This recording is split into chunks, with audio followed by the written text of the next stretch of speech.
Spooky, spooky.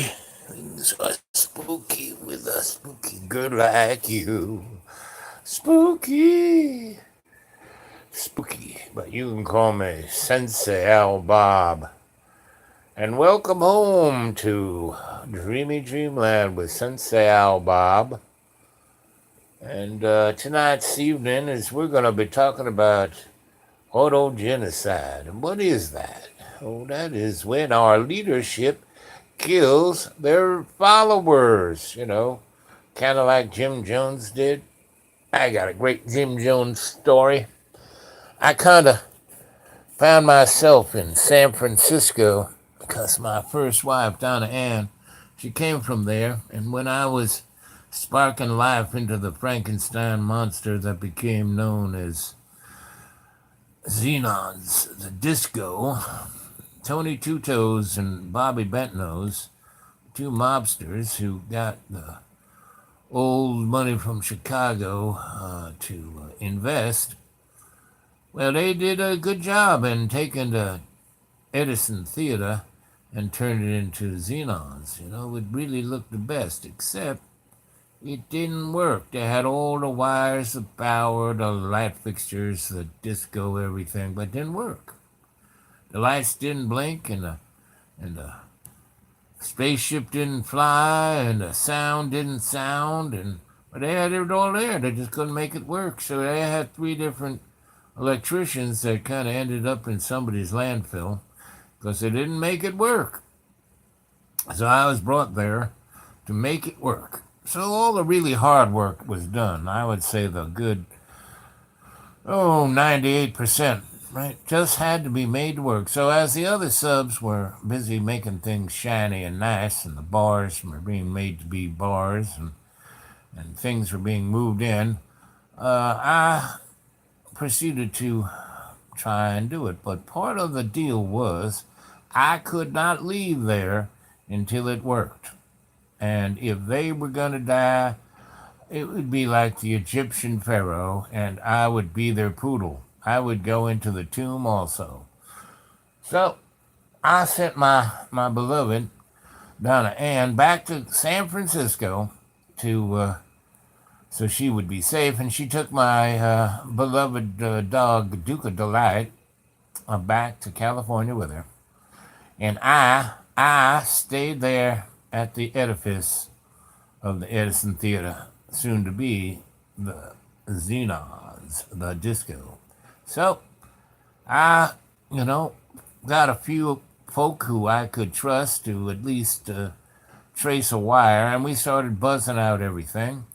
And then I started looking at the plans of how it was supposed to work and realized that whoever put this together had no idea what they were doing because they didn't know how SCR worked, which is a kind of solid state dimmer, which otherwise, you have to use a variac, and a variac you have to mechanically move, and that's what a piano board is. But a SCR is, like I said, like a transistor, and you can put a current on one side of it, and it will vary the current up and down on the line side of it, so it can carry a load. So you can turn things on and off, and dim them, and do all that kind of stuff. So the device that was supposed to control this just was not up to it. So I had to redesign all of the brains of this device, which I did.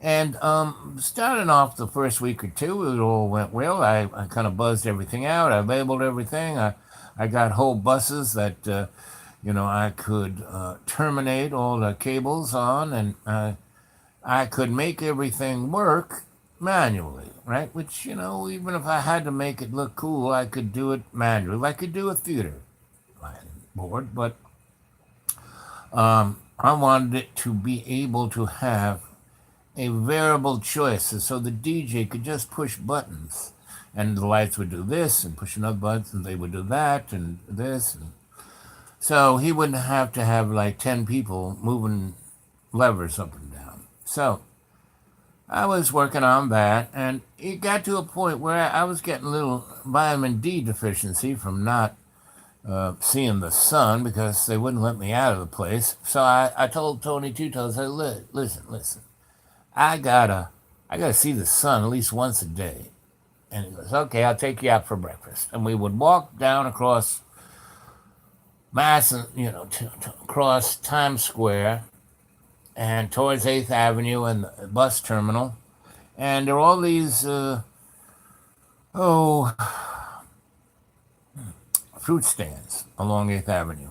You go behind the fruit stands, and there's guys with forklifts and stuff moving boxes of fruit everywhere. You go behind them, and there are other guys moving stuff, but it's like stolen goods. And behind that, it is like, did you ever see the movie Goodfellas? And our boy, who's fallen in love with this Jewish girl, takes it to the mobster, kind of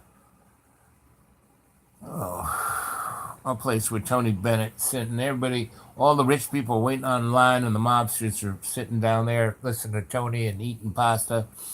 And our friend shows up, and the maitre d' comes straight, oh, come here, and walks him in front of the governor and the mayor and all the rich people. And they take a table and they put it right down in the front. And well, that's was where we would have breakfast. And Tony Bennett was still singing. And we would have eggs Benedict with lobster, and we would have all kinds of yummy stuff. And we would drink freshly squeezed oranges with Dom Perignon, and we would smoke spliffs, which were these Cuban cigars brought to America in barrels of rum, then dried out, and then slid up the side and put lamb's breath, and that's those little purpley crystals of marijuana, of the bud, in there, and we'd smoke it. So you'd get this amazing tobacco smoothness and the rum and, the lamb's breath mixed in there, and you would be good to go. So we did that every morning, and as we walked back one of these mornings, we found a crazy man up in the arms of George M. Cohen in his statue right there in this kind of little cute little triangle between Times Square.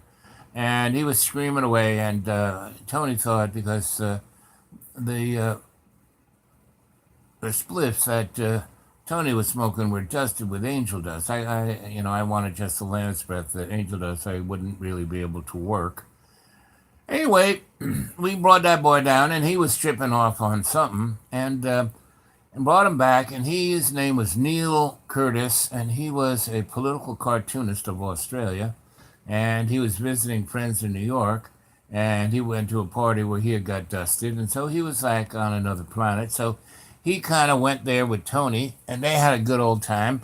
And when they came back, and they had turned the green room of the Xenons into my apartment. They kind of rolled in a couple of nice beds so I could sleep there. And these guys, man, I could have anything I want, but I focused on getting the job done so I wouldn't end up as their poodle in their buried cemetery. So the end result was we opened up on time and everything worked, and it was a great success. And if you were to go Google, Xenons, that's with the X, Xenons, the disco, that would pop up, right? And it had a big flying saucer, and I made all that stuff work, right? And that's where the club kids were born, like a genetic experiment.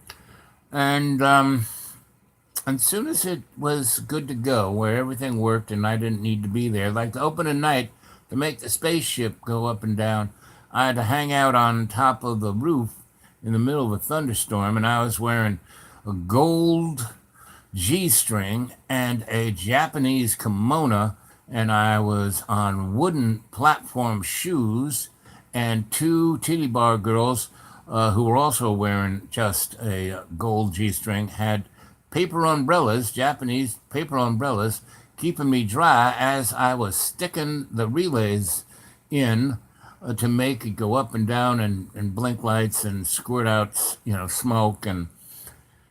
And Tony Two Toes and Bobby Bentnose brought the Chicago elders up to meet me because I was a man who, like the Wizard of Oz, brought xenons to life. And there I was in a kimono, protected by two titty girls, naked except for two gold G strings. And I was had a G string and wooden shoes, and I was every time I'd push in a relay with a, and I had wooden like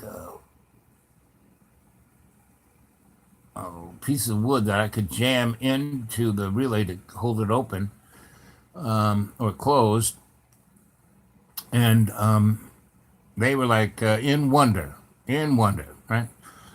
And once I got everything, it took me another week to really tighten everything down so it worked perfectly without me having to be up there in a G string and a kimono and wooden shoes with titty girls protecting me with paper umbrellas.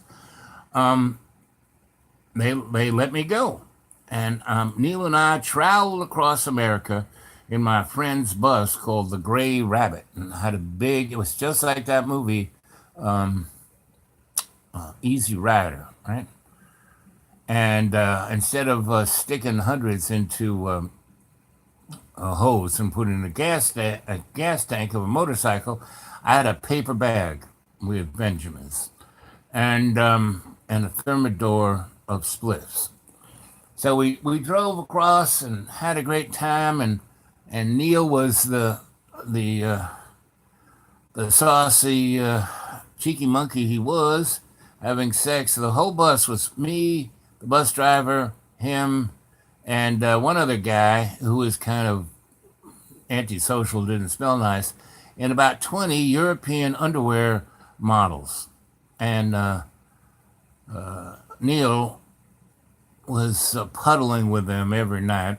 But I was staunchly there for my beloved Donna Ann. And we were heading towards San Francisco and we were going to see him. And so Donna Ann was waiting for me at her friend Yvonne's, who was like her double ganger. They both looked the same. They're both born on the same day, but Yvonne was born in in London, and Donna was born in Long Island. And Neil's girlfriend, who we would meet in about 4 years, was was born in Sydney, and they were all born on the same day in July, and at the same friggin' time. These girls were like time travelers, almost like Donald Trump is, because Donald Trump is the magic 58.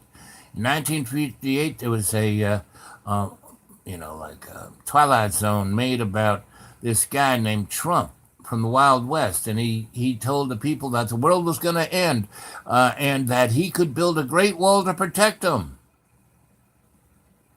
And it has very similarities to what Donnie is now.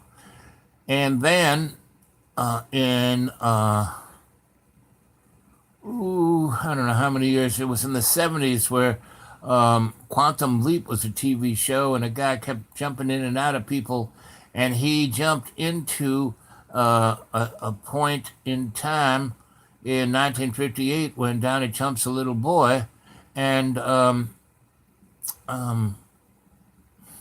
he's driving a cab, and he's telling the guy in the back that, oh, you're a real estate guy. Oh, this in Africa the woods, that's not kind of fucked up. Is one day it's going to be full of really tall buildings, and one of them will have your name on it, little boy.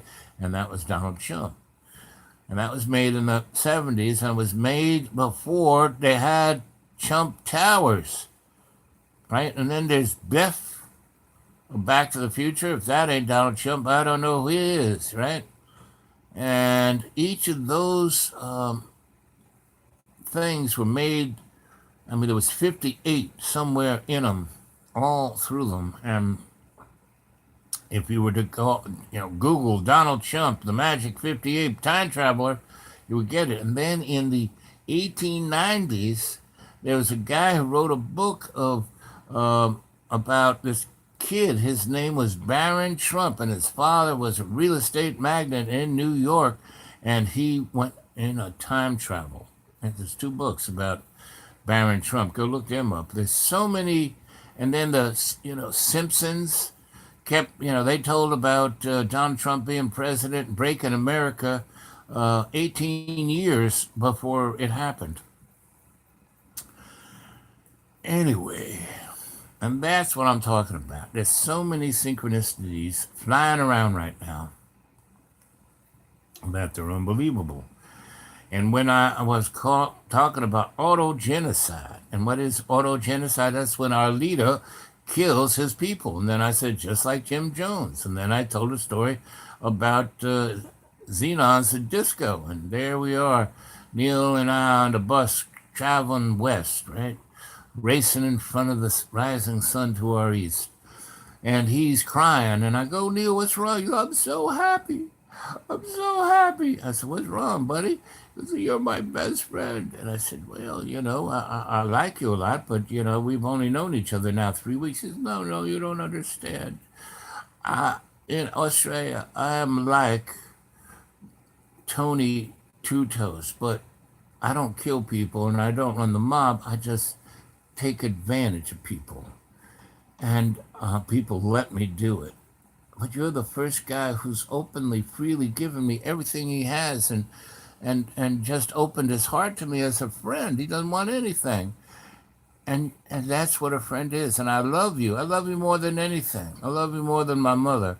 And I will always be your friend. And I will never lie or cheat or steal to you. And I will never, ever sleep with any of your women, which is what I do to all my friends in Australia. I lie, cheat, and steal and sleep with all their women.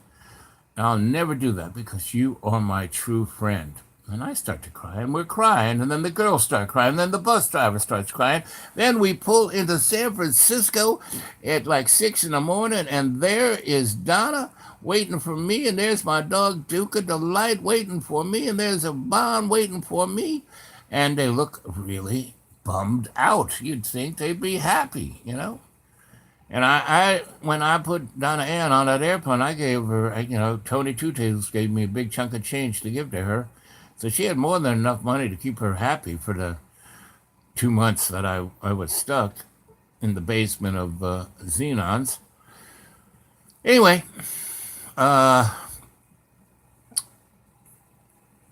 she loves Yvonne, but San Francisco is not the city that she left. It's like New York is no longer the city that I left, or Ithaca, or Asheville, or any of the other places I had left. Ireland, Sweden, none of the places that I stayed at, you know, Brazil, none of the places that I could have stayed at, and everyone would have loved me, and I'd still be there now. But none of them are the same, and that's what happens, and that's part of autogenocide, right?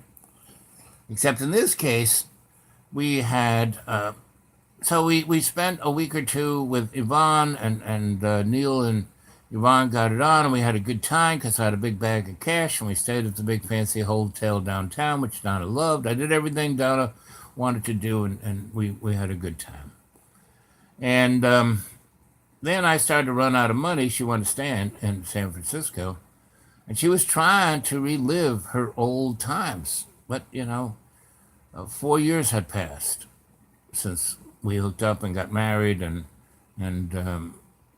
traveled through Europe and started our scene in New York.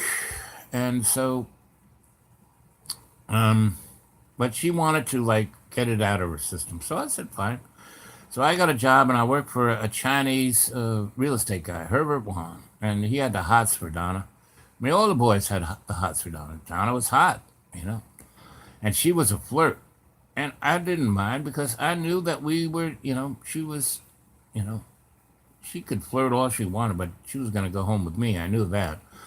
So it didn't bother me because I have an egoless ego, Anybody on there? Live chat. Anyone chatting? There you are. Doo-doo-doo. I was just strolling through a story. Hey, Billy. Have you heard of Teresa Bus? Yes. It's called the Green Turtle. Charles. Oh, yes, Charles. Yeah. There was the gray rabbit and the green turtle. And if this is, those were the two that I was involved with. But anyway, the Audogenocide was, Jim Jones. And so Jim Jones was a guy who was a good, hearted pastor. He did great things in San Francisco, but the MK Ultra boys got a hold of him, and he went off to Guyana in France and was part of an experiment. And then an American congressman showed up because all those people, those 900 people in Guyana, had family in San Francisco. And their congressman, he went down to check it out and realized it was a CIA mind-controlled experiment, and that's why everybody took the Kool-Aid and died. And, the TV guys and the congressman got machine gunned. And so that was the real story of what happened to Jim Jones and those 900 folks. But all those bodies, so they left the bodies in that equatorial rainforest in France for about a week until the CIA and the military showed up. And they had these big tanks of liquid nitrogen, and they froze all of the bodies solid. But by that time, those bodies had bloated up to be as big as gigantic tunas. And they froze them up, and they brought them back. The Air Force flew them back to San Francisco, and they didn't have enough morgue space. So what did they do? They put all of the freaking bodies in Baskin-Robbins ice cream trucks and kept them, way down below zero, minus 20. Not quite liquid nitrogen, but frozen stiff. And when people came to look at the bodies, they'd open them up, and because they parked all of the bodies in front of the People's Temple, and they closed down the roads, and we were living across the street. So every morning I would wake up to the sound of crash, ding, ding, ding, ding, ding. And it was because somebody would open up one of the ice cream trucks, and the bodies would slide out of the ice cream truck. And a couple times the bodies fell far enough to hit that pavement, and the bodies would break up in, arm over here, a head over there. And my wife couldn't take that for very too long, because she was a sensitive triple cancer. And so I told her, but hey, you put us on another job. So the other job they put us on was right across the street from the downtown in an SRO that he was fixing up to be right across from the city hall. And we were there about 2 or 3 weeks when Dan White went in and assassinated Harvey Milk and Mayor Moscone. And those two had built a political, because see, this small group of the really wealthy folk called the Nob Hill Gang basically had run San Francisco since the Spanish. And they would play the Chinese off the Japanese, off the blacks, off the gays, off the Italians, off the Portuguese. There are about 20 different racial groups, just what Donnie's doing. And that's an old trick in America. That small 1% who, are the upper management. The only way they can control the masses is by, through religion, gender inequality, you name it, racial inequality, every kind of inequality. Blame the other person, So Donnie's, everyone's lost their job in America due to the New World Order of globalization. And, hey, his bosses say, hey, Donnie, don't, this is the one, blame those poor Hispanic folk running away from, the drug gangs that we started during the Iran-Contra event. I mean, that's where all that crime and all those drugs came from. The CIA trading cocaine for weapons for the folks in the the war in Nicaragua and over there in backing. They actually frigging backed the Ayatollah. The Ayatollah was kept in France by the CIA for a good 20 years, just as the foil to the Shah, saying to the Shah, do what we say, or we're bringing this crazy Muslim guy to rip you up. And all of that is what is known as autogenocide. And we've been doing it, since Babylonian money magic, right? So, okay, that's 25 minutes. And I was just strolling on, waiting for you guys to show up, and there's a big five of you. So let's see what you got to say. I reckon we's hearing from Cowboy Bob. Yeah, just a little bit. Yep. Ken Kesey, yep, sexy glasses. Yeah, my Dollar Tree special. I love your dialects. Yep. What was that thing? Whatever that is, Jane. Okay. Hip to the trip, man. Yep. Hello, Tony. Tony Two Toes. You know how Tony Two Toes got his name? He was a fat mobster from Staten Island. He was cleaning his 38, and he blew two of his toes off. That's why his name was Tony Two Toes. And his gay lover, his gay lover was named Bobby Bentnose because he got into so many fights and never won them, and his nose was broken like you couldn't believe. Oh, purple Kool-Aid. Yep, that's it. Character bodies on the queue. Yeah, baby.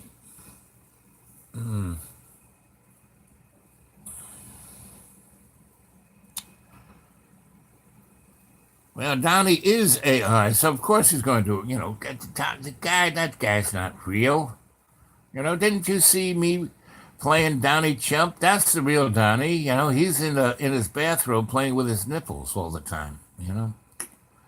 Because he's got a small unit. Anyway,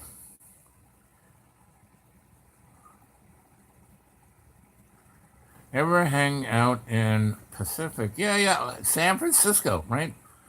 We were there for about 6 months, and when I had cash and didn't have to work, we went up and down. She had a nice little Volkswagen Golf, and Neil, me, and her would go up and down, and sometimes Yvonne would go up and down the coast, up to the north, down to the south, because she was trying to relive her good old days in California before she came back to New York. And a lot of great stories. And Neil spent about, I don't know, 3 or 4 weeks before we put him on the airplane back to Melbourne, Australia. And yeah, we went to nice little motels on the beach, and we had a really California was very nice. That was 1977, I guess, before we went off to Australia. But no, then we went back to Europe and spent a year or two there, and then we came back to New York with another year or two. We started our gallery. We had shows. We were, Donna wanted to be the big cheese in New York, so I was one of the cheeses of the art scene. So, we had shows. We started a photo gallery called DNA, Donna and Al. And we didn't put our names on the photos, but you could sure tell the difference because she was like a really straight up, the photograph would, everything in the frame. Me, I'd be hanging off a tree, just like I'm taking a picture now, And I explained my photographic style, zone photography, exposure, and the way I printed. I was a great printer. Once I got in the groove, man, I didn't do test strips or anything. Just bang, bang, bang, right? Would knock them out. And first I was really into, large prints. And then, that paper got expensive.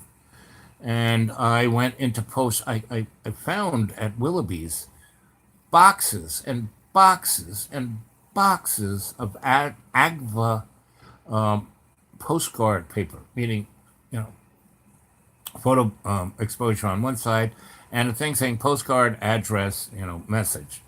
And I had maybe, 20,000 of those, So, man, I could, and we had I got her a what is known as a focal mat. It's a Leica enlarger. It's probably the best because once you zoom it in, you can move it up and down. You can do all kinds of things, and it stays focused. Right. That's why it's the focal mat. Right. Anyway, so I love that sucker, and yes, I built down the perfect darkroom. I mean, the perfect darkroom. It had ventilation. It had this little thing where all the chemicals were, and so they were like in a it was really easy to get your paper in and out, but it was like in a box, and I had a fan sucking all those. So the air in the darkroom was pristine, no smell of chemicals whatsoever, and I had a nice 15,000 brand new air conditioner that I found on the street that also had a heater setting. So winter or summer, that darkroom was perfect temperature, just the way she liked it.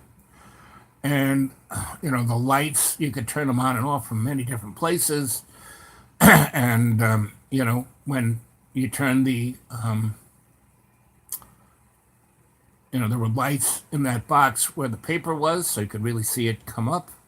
And there was lights hooked up to the enlarger. So when you turn the enlarger on to, the red light bulb closest to the enlarger went off, so it was like dark, so you could really see it. And there were lots of, I mean, it was the best because I also made it for myself. So I could just go in there. And what was great, Donna was a perfectionist about the chemicals, so she mixed them up and they were always in the trays. I could just waltz in and do my thing and waltz out, right? And I had a drum dryer, and it was the best, right? And then we had another off the darkroom, a very controlled environment to work with the prints. So, I made that, and that was, there was three components to our photo empire: Donna, me, and that darkroom, right? And my ability that I knew everybody, that I built half the studios and half the art galleries in New York City, and I knew all the dealers, and they were always saying, "Oh, we'd sell your art any day." And Donna was my not only my muse, but she was very organized. So she did all the paperwork. We were a great team, and we were getting to be pretty successful, pretty well known. And we were published, and we were in shows, and we were being collected. And then years later, when we came back from Australia, um, Donna basically said, I want to do something different. These have been 8 great years, and it's all great. But she already had somebody lined up. She already had, a thing going on the side. She had all kinds and I knew this. She wasn't the only psychic one. But I loved her, and I wanted her to be happy. So if that was going to make her happy, not a problem. Meaning I could kind of move on. And we were no longer, because those 8 years when we were together and it was DNA, we were that. It was like we were DNA molecule.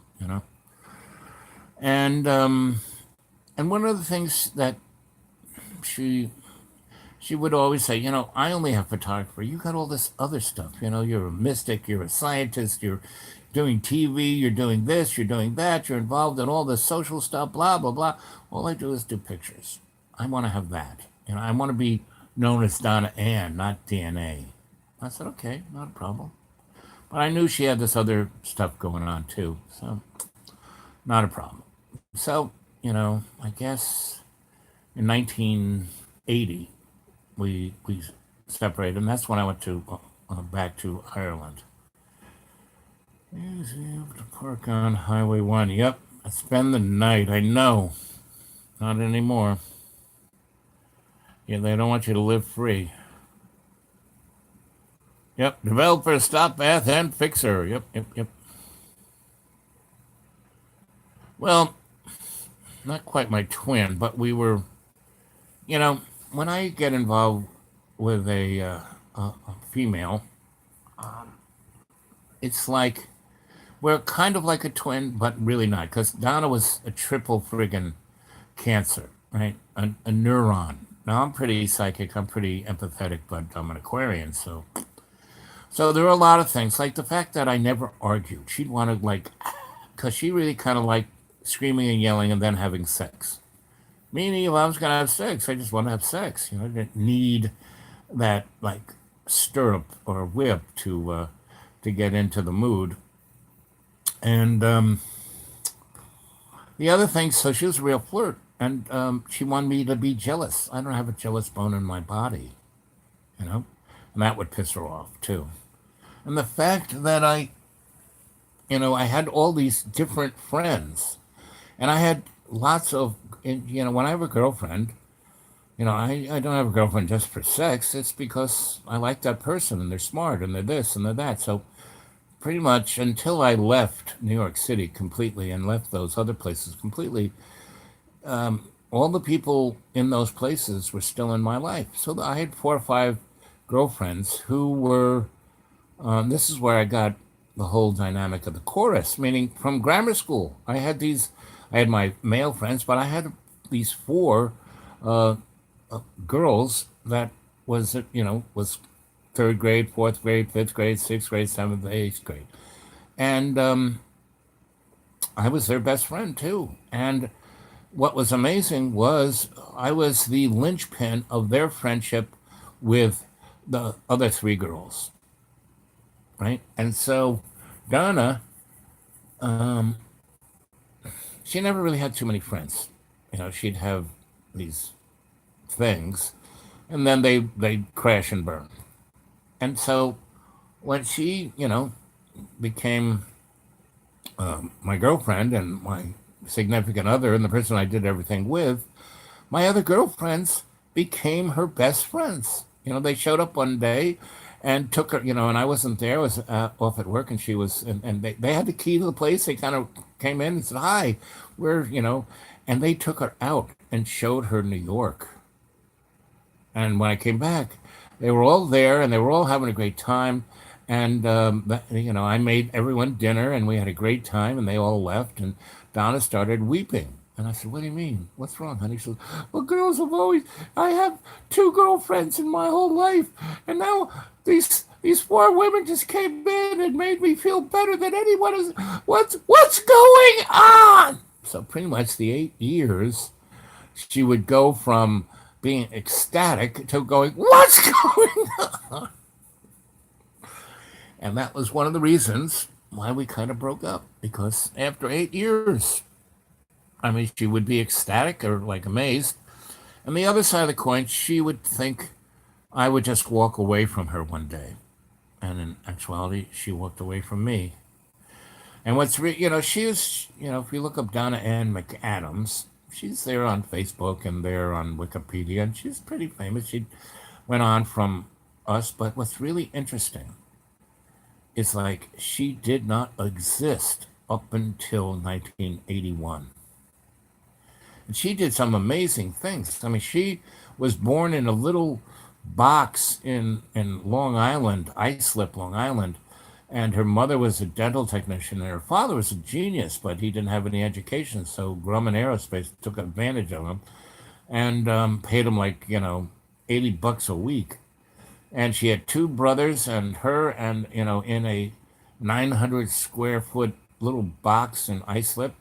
And her mother, took Donna to work with her. And by the time Donna was like 15, she was better dentist than any dentist. So she worked for her doctor, her mother's office, and saved every nickel, bought herself a car, and drove to California, and got herself into the Art Institute in San Francisco, got a bachelor's degree, and then she got a master's degree, and then she became the first, numero uno, darkroom chief of Rolling Stone magazine, and was Annie Leibovitz's #1 assistant, first one. And she knew all the, she was like having a great time. She was an A-lister in California. And then for reasons, she had to come back to New York. And then she had to lay low. And then that's when I met her on the subway. And she was living in a storage box, shitting in a bucket.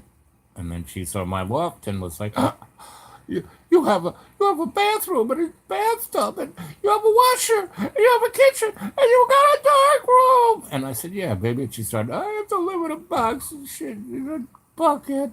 I said, baby, you can stay here. And that was it. From that point on, for 8 years, we were together. But if you go look her up, she's living in Vermont. And what's truly amazing is she's married to a guy who looks just like me, who is a college professor and writes books.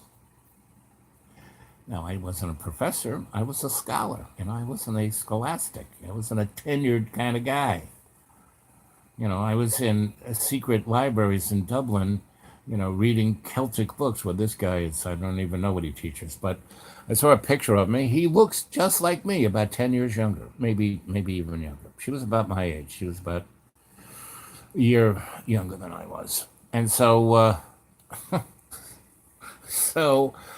it's kind of interesting to see that she, in her resume, she starts off at about 30. Meaning I mean, that's a pretty interesting, I mean, if I had that life that she had up until 1981,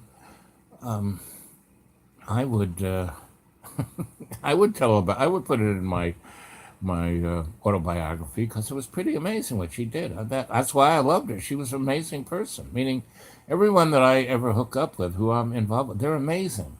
That's why you guys, my cadre, you're amazing. That's why you're there. Anyway, that's the story, Donna Ann. Uh, there's another word for it. I was her muse. She was mine. That's more like it. Yes. No shit. Like I said. And that you go read her thing on Facebook or whatever social media shit.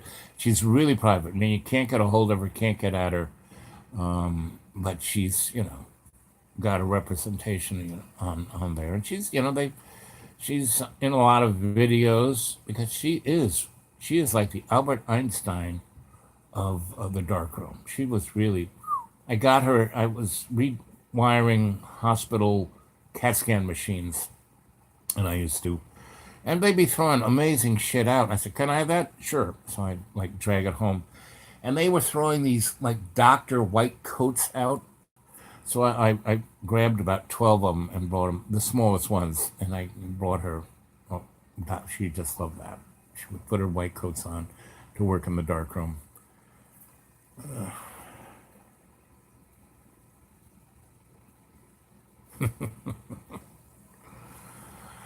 So, so I've been looking at this concept of genocide, where the leadership murder, and probably one of the better examples of it is Pol Pot in Cambodia. And the whole war in Vietnam was basically about, the French were there. Why were the French there?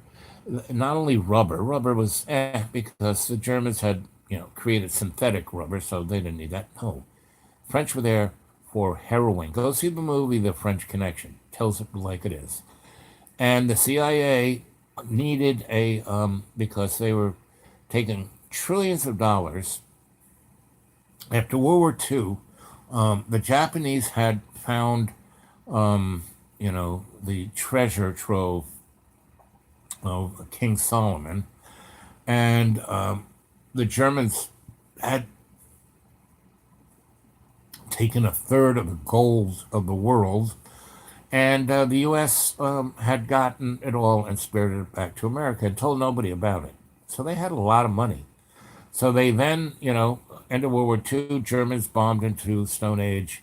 Nazis actually win. We bring 70,000 Nazis back into our government, and that's why we are where we are. That's why we have the hidden hand and the powers that shouldn't be and the sock puppets. And with the passage of the National Security Act in 1947, say goodbye to the Constitution. And that's where we are right now. So, Cambodia, right? The War of Vietnam, Cambodia, Thailand, it was called the Golden Triangle. That's where all the heroin was grown. And in Afghanistan, right? And So the French were in on this deal of the breakaway civilization. And because the Nazis, when they went into France, they kind of, you know, took France just like they took America, just like they took Hungary and the Yugoslavia and all of those eastern countries up there near Russia.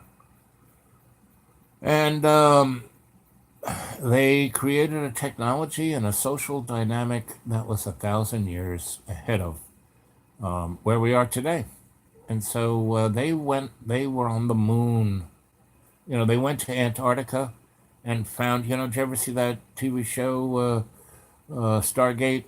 And they find all that stuff in Antarctica. That's what the Nazis did in 1935, right?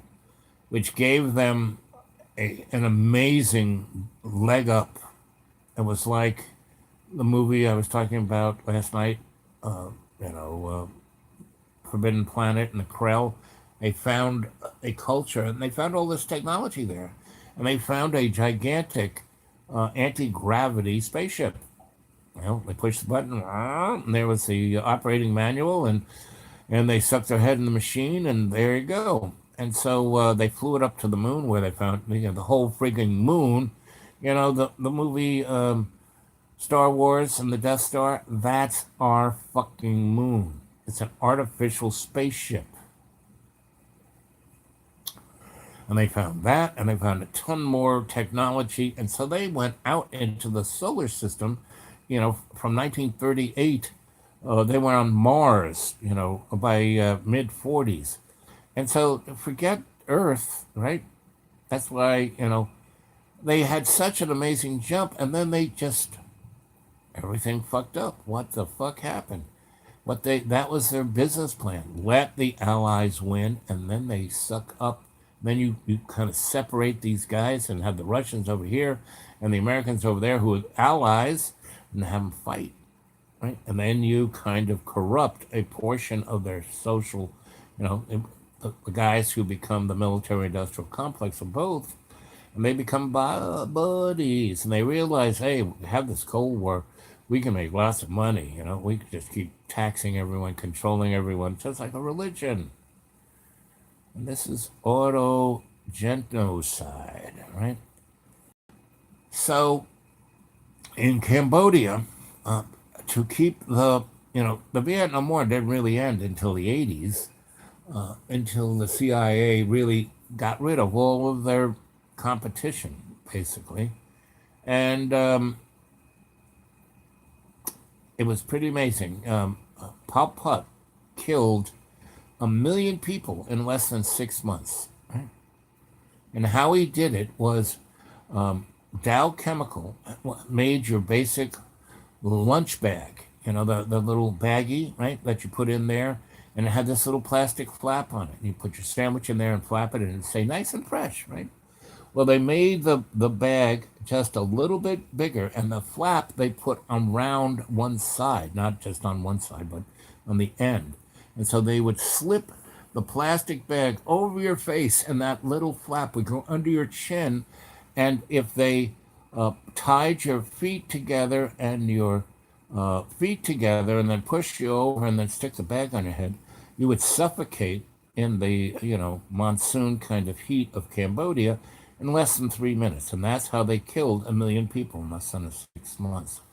And it was with a plastic bag that Dow Chemical designed specifically to suffocate people. Autogenocide.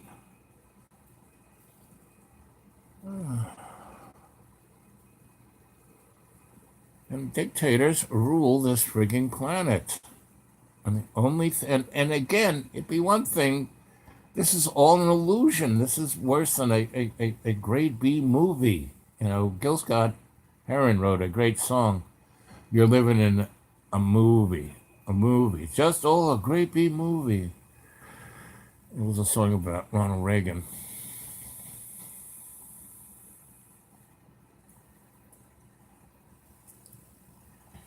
Now, Sarah and Jane, you have to realize that women rule.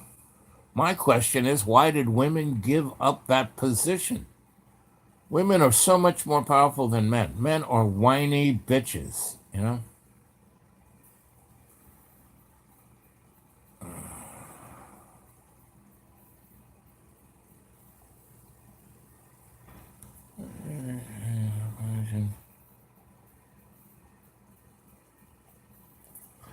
And why do women let guys, because guys are whiny bitches and they're so easily controlled. You know, they go whine on and on about pussy. You know, I'm so horny, blah, blah, blah. My experience, women have a much stronger, more intense, and much better sex drive than guys do. You know, they don't have to get it up.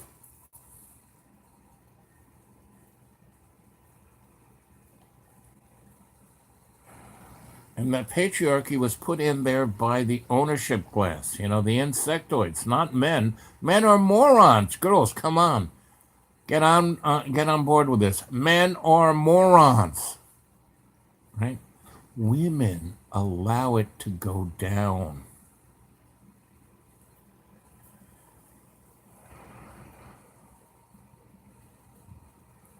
Do, do, do, do, do.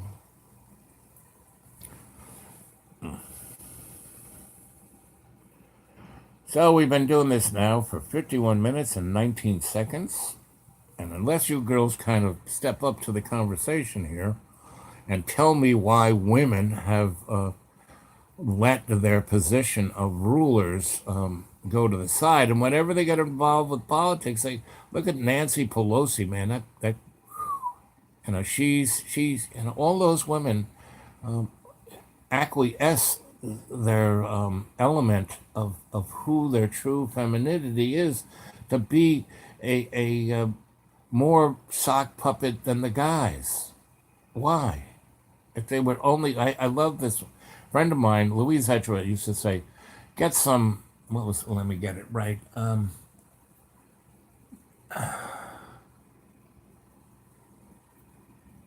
You know, get a pair of ovaries.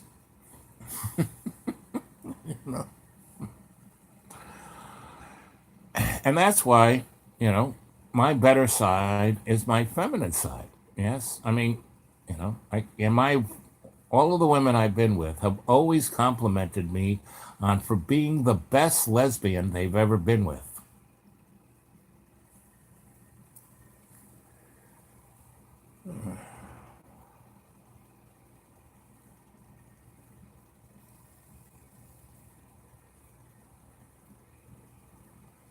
Oh, that's so full of Jane. Come on.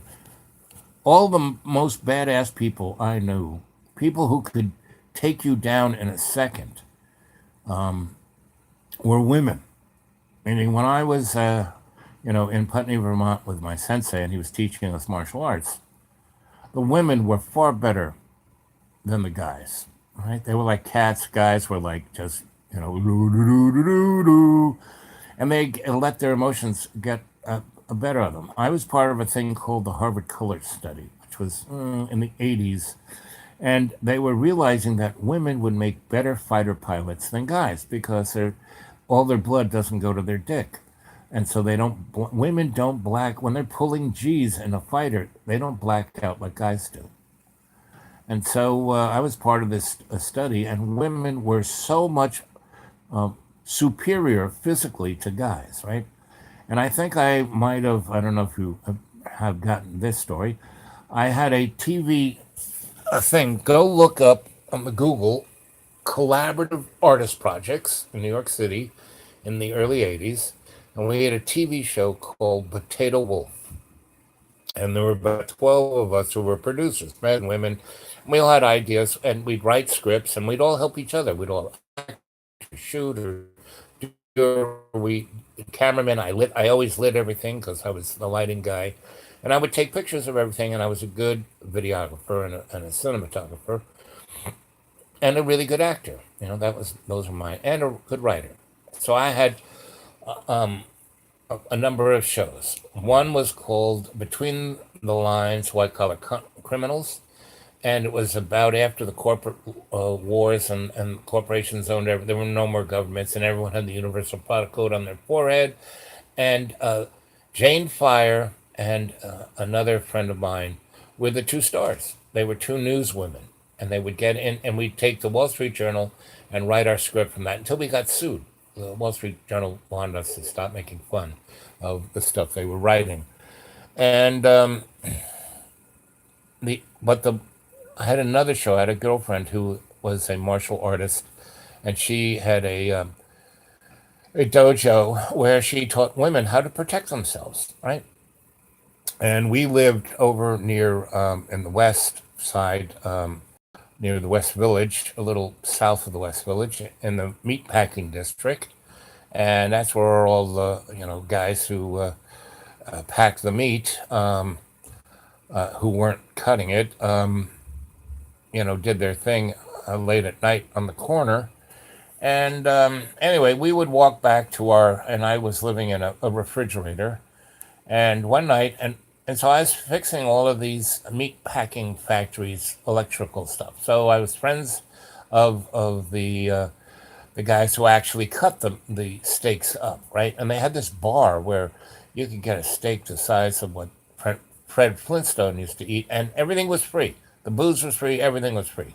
You just had to wear one of these white coats of the meat cutter guys. And so I got a couple of those, and me and my girlfriend would go in, and she was, maybe 5'5", and really very curvy and very attractive, and she had like a truck driver sensibility, and she loved to drink. So free booze, she would get drunk. So one night we were walking home, and some people are laying in wait, and they've turned all the street lights out. So we're walking into darkness, and I'm going, and she's drunk, and I'm thinking, I'm going to have to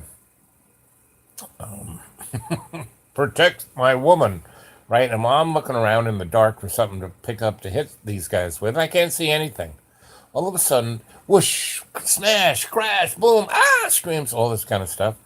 And then everything becomes very quiet. And I'm an electrician, so electricians, we always have a flashlight in our pocket. So I pull out a flashlight and I take a look, and there are all these bodies all over the place. And she is a little disheveled, but no worse for wear. And I kind of grab her and say, "Come on, honey, let's get home." I get home, I kind of throw her in the shower, I scrub her up, we go to bed. She wakes up with a really bad hangover, and her hands are all scraped up. And she's standing in front of me, and the sun is coming from behind her, and she's wearing this leopard bikini underpants and bikini brassiere, and she's well endowed, and they're really amazing, and the light is like this golden halo all around her body, and it's coming, and the shadow goes right across the room, and I go, what an idea, because she's going, what happened last night? And she probably killed 6 guys. And I'm going, what an idea. So the TV show I thought up was this TV show called Cave Girl. And I shot her the next day with I got a video camera, and I shot her in that same side, and that was the lead of the show, and I would chyron across it, Cave Girl. And we advertised in the Village Voice and on our TV show, come by this, if you want to beat up this really pretty girl, come on. And I had my lawyer draw up a contract. And the first time we did it, we had about 10 guys, big, beefy, really nasty kind of, oh, I want to beat up a woman, I'm going to tear her apart. And then I'm going to, have sex with her right on television. And if you wanted to do that, you had to sign this contract, which basically said, if she kills you, there can be no charges. It's self-defense. If she breaks anything up, it's too bad. And if you get really embarrassed, you can't sue. You can't, you're giving us the total rights to your body for the next, 3 to 5 minutes. And then, what? 3 to 5 minutes? Yeah, 3 to 5 minutes. First time, she took those 10 guys apart. I mean, and none of them got up. Then the next, And the camera dollied back, and there were these bodies all over the place, bleeding and broken, and their arms and legs going in directions that they weren't designed. And it became the highest rated TV show in New York City. We got 8 million people watching it every time we did it. Now, it was on, cable access, and we couldn't really charge advertising. People said, "We want to, hey, you want to," and we couldn't legally do it if we were going to get paid for it. That was the rub. And we did it for, I don't know, 6, 7 shows, and then we moved on. So that was the most badass person next to my sensei. She was the most badass person and she was like 5'5", 5'7", little waif of, she could just kill, just. And so the police in my neighborhood in the West Village, Lower West Village, right near, it was Chelsea actually. A police lieutenant showed up at my shop one day and knocked on the door and said, "Al, about a week ago, we had to clean up these bodies over there, on 16th Street. Said, anybody dead?" He goes, "Oh, no, nobody was dead, but they were messed up, and they were all wanted. These people, all these guys had paper out on them, and it was very nice that we could get them off the street because they were kind of violent people, and we could never quite track them down, but that they were all in one place. Two of them were in comas, and do you know anything about that?" I said, "Nope." And then when I did the TV show, he came back and said, "You sure your girlfriend had nothing to do with that?" I said, "Nope, nope, nope, nope." And he goes, um, "Can you give me the paperwork for your TV show?" I said, "Sure, not a problem." Well, virtually every one of the guys that she took apart on that TV show were wanted by the police. And that police lieutenant became a police captain because he, ran about 40 of the most wanted violent male sexual predators in, all on his little lonesome. Because my girlfriend took them apart. So, girls, don't tell me anything about male patriarchy. Males are morons. Women let this happen. Now, you may not like me saying this, but now, yes, this patriarchy thing, goes on, but it's not the males. They're morons. They're also brought up by mothers who, if they took, like, why is your sensei Al Bob not like this? Why? Because I had a grandma who taught me what was right and wrong. I had a mother who ruled the world, and all the women in my life were amazing because the two major women in my life, my mother and my grandma, taught me that's the kind of woman you want, not some manipulative bitch. And it's not the manipulative bitch's fault that she's that way. She's been programmed. Everyone has been programmed, and it's not by men. It's by the hidden hand. And they're not even, you know, human. Okay, so it's 1 hour, 3 minutes, and 25 seconds. So where we're going to go is the land where Wonder Woman came from.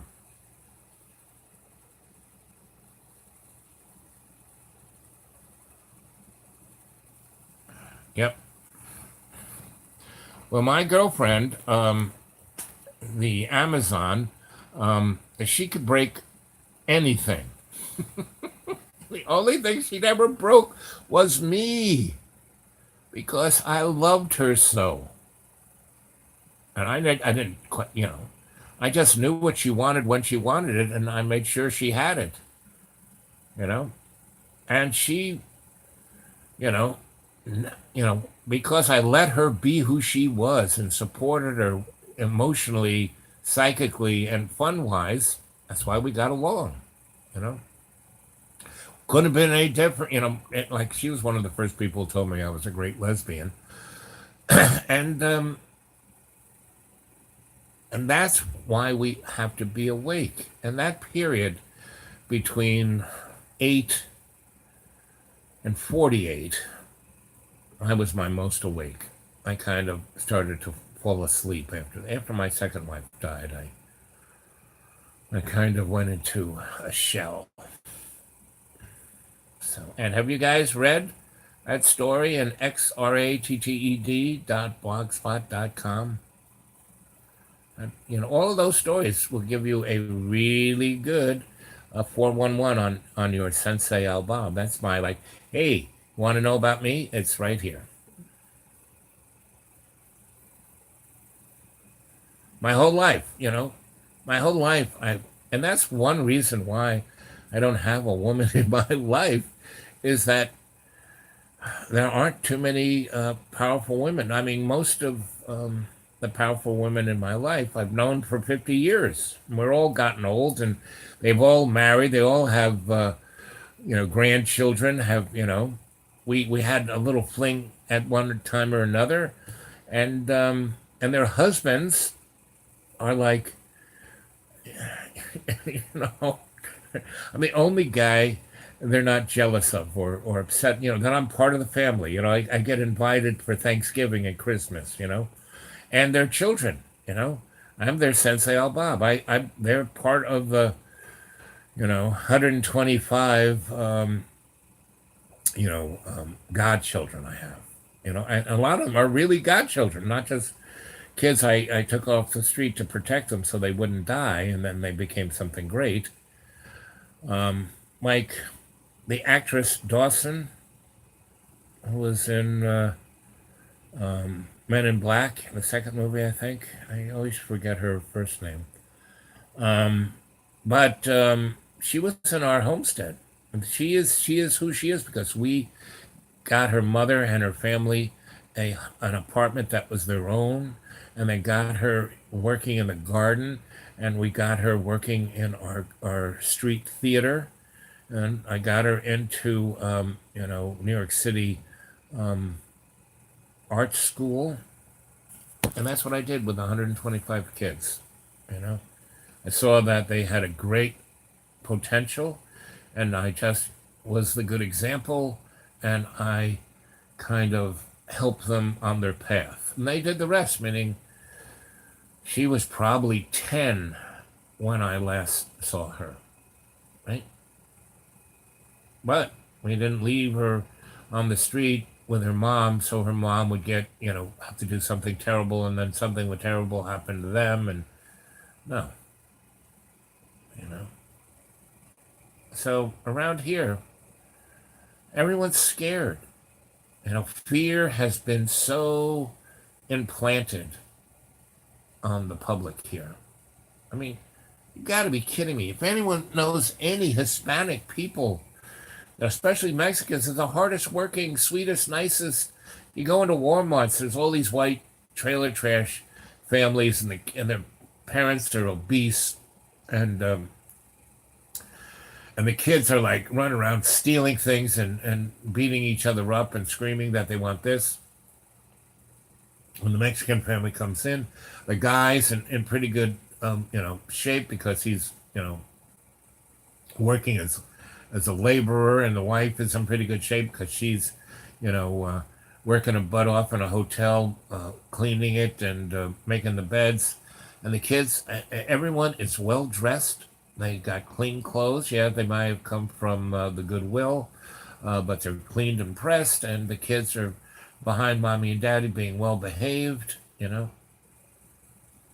So to hear people go on about brown folk, and I lived in New Mexico and Chicano neighborhoods, it's the other is never the problem. And to think that, Donnie, who hires only, the illegal people in his hotels, goes on about how they're really bad hombres, and that people believe him, and that the rest of the people who are, progressives and liberals, what a liberal is? Somebody who feels guilty about being prejudiced. A progressive is someone who wants something for nothing.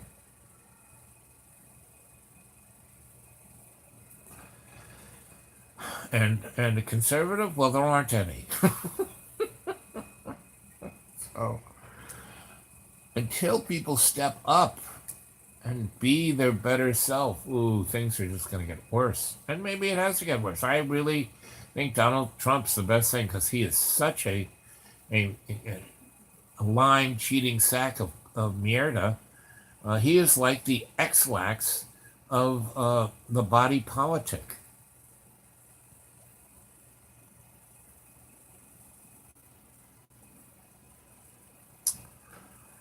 In every group, there's the good, bad, and the ugly.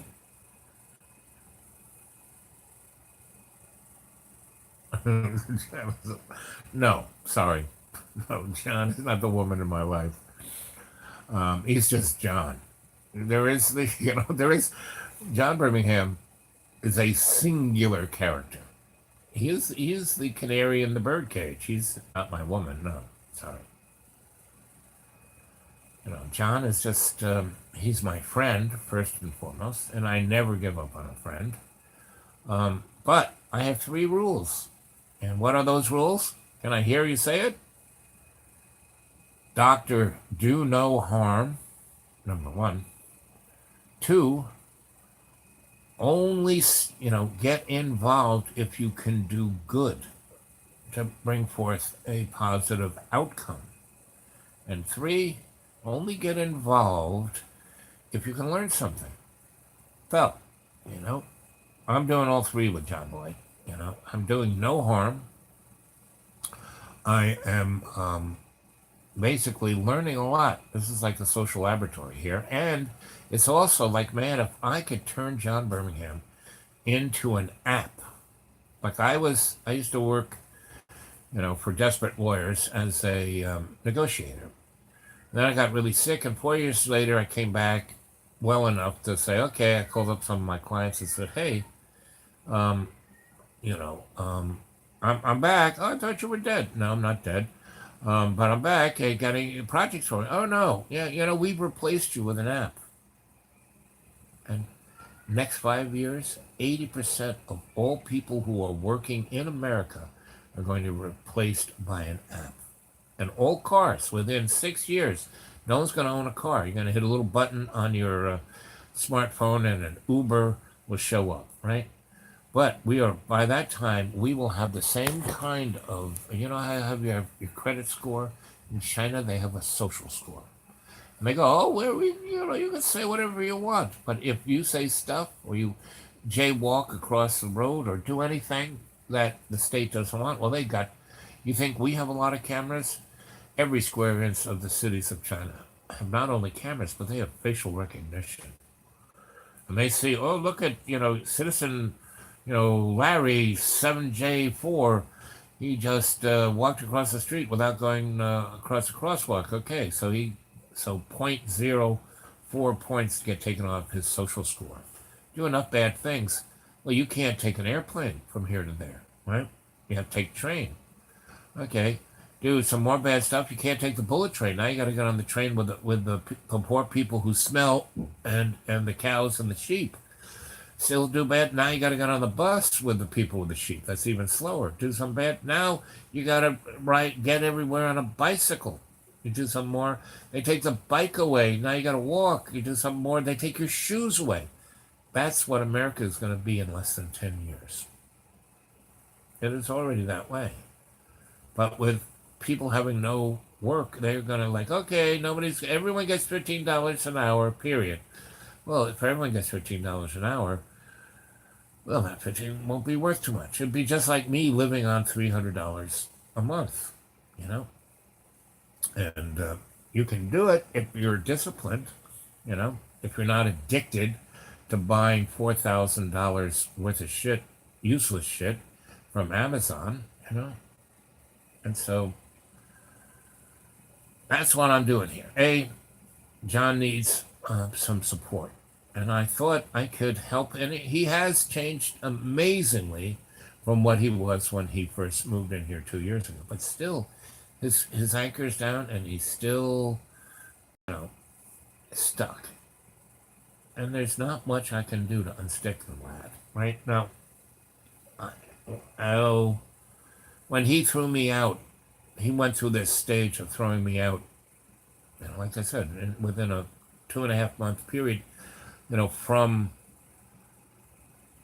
when Donald Trump got elected, that November 8th until um, January, he threw me out 26 times. And he threw me out, and I said, okay. And I found, I had a thing that I kind of stumbled into that was, okay, this is going to be interesting. This person in this situation needs me more than John Boy, and he's just over there, so if he needs something, he'll call me. Anyway, so for about, a month and a half, I did that. Then he went, please come on, please, oh, ah! So he came and got me. I went up there. It lasted a week. He threw me out the day after Christmas, the coldest day of that year. It was like 9 degrees Fahrenheit, right? And I had no place to go. It was the day after Christmas. Whatever couch I could have stayed on, no one answered the phone. And so I traveled forth and I let the universe take care of me. And that's another 3-hour story. But for another month, I was fine. And I was in a place where I had no cell signal. So John, when I would go out, the phone would go bing, bing, bing, bing, bing, bing, bing, bing. And I would see that John had left me 400 messages. Where are you? Why did you? I need you. And I would say, good. Let him appreciate me more. And then after about a month and a half of that experiential thing, it was like drying up, right? And like I said, it would take me a whole 2 hours to tell that whole story of that 2 hours. I mean, those 2 months. And again, that was a place where I did good, I did no harm, and again, I learned a great deal, right? It was another social laboratory.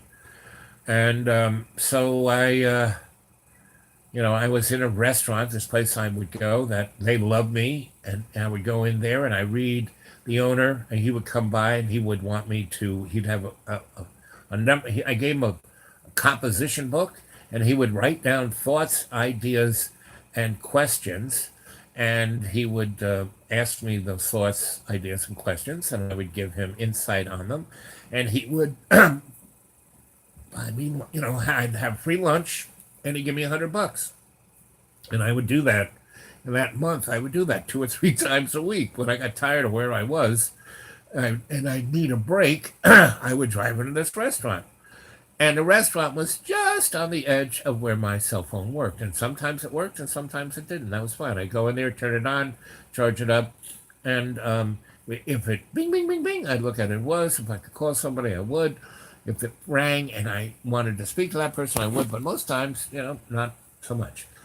Anyway, I was there, and my situation was drying up, and I was having lunch, and I answered all his questions, and he gave me a Benjamin, and I had nowhere to spend it, so after doing that, I had $700, 7 Benjamins, and the $300 a month I had from Social Security, so I was doing pretty good, and I didn't have to spend any money, because I never went out in my car except a few times.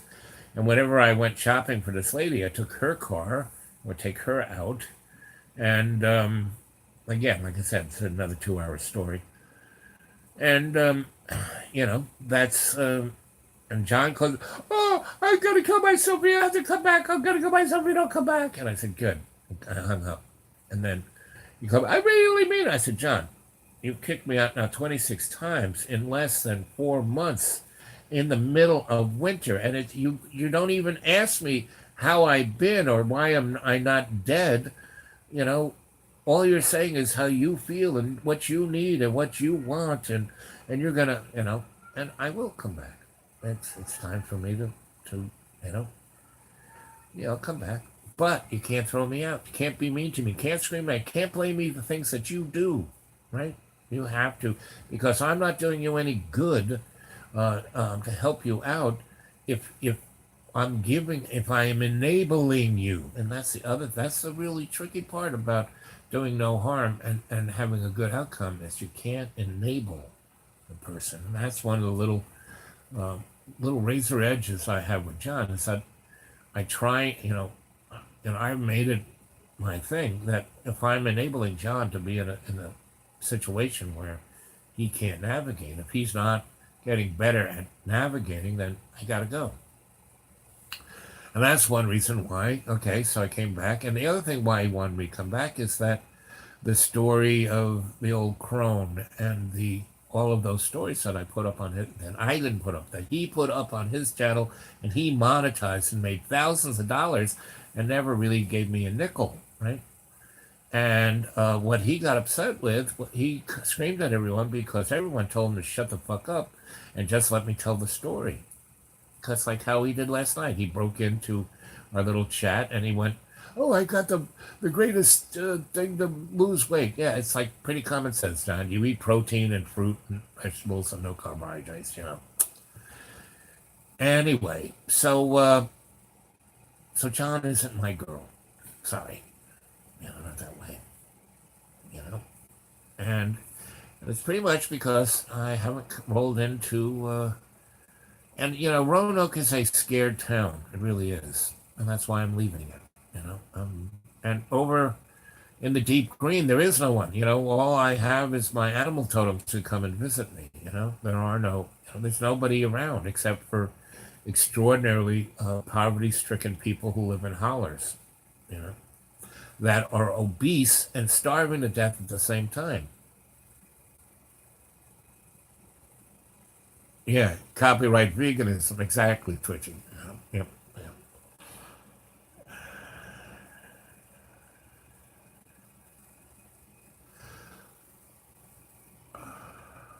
Let's see. As long as he's not harming you, if so, you are endangering yourself to thine own self be true. Exactly. Right. And, you know, he could, you know, I'm an old guy. He could, you know, because he has anger bottled up in him like you can't believe. One time he screamed so loud, he lost his voice for 2 weeks, you know, and it still, you know, he kind of harmed his larynx. It's still not the same. But, you know, I'm the guy who can see things 360 5 blocks away. So that's,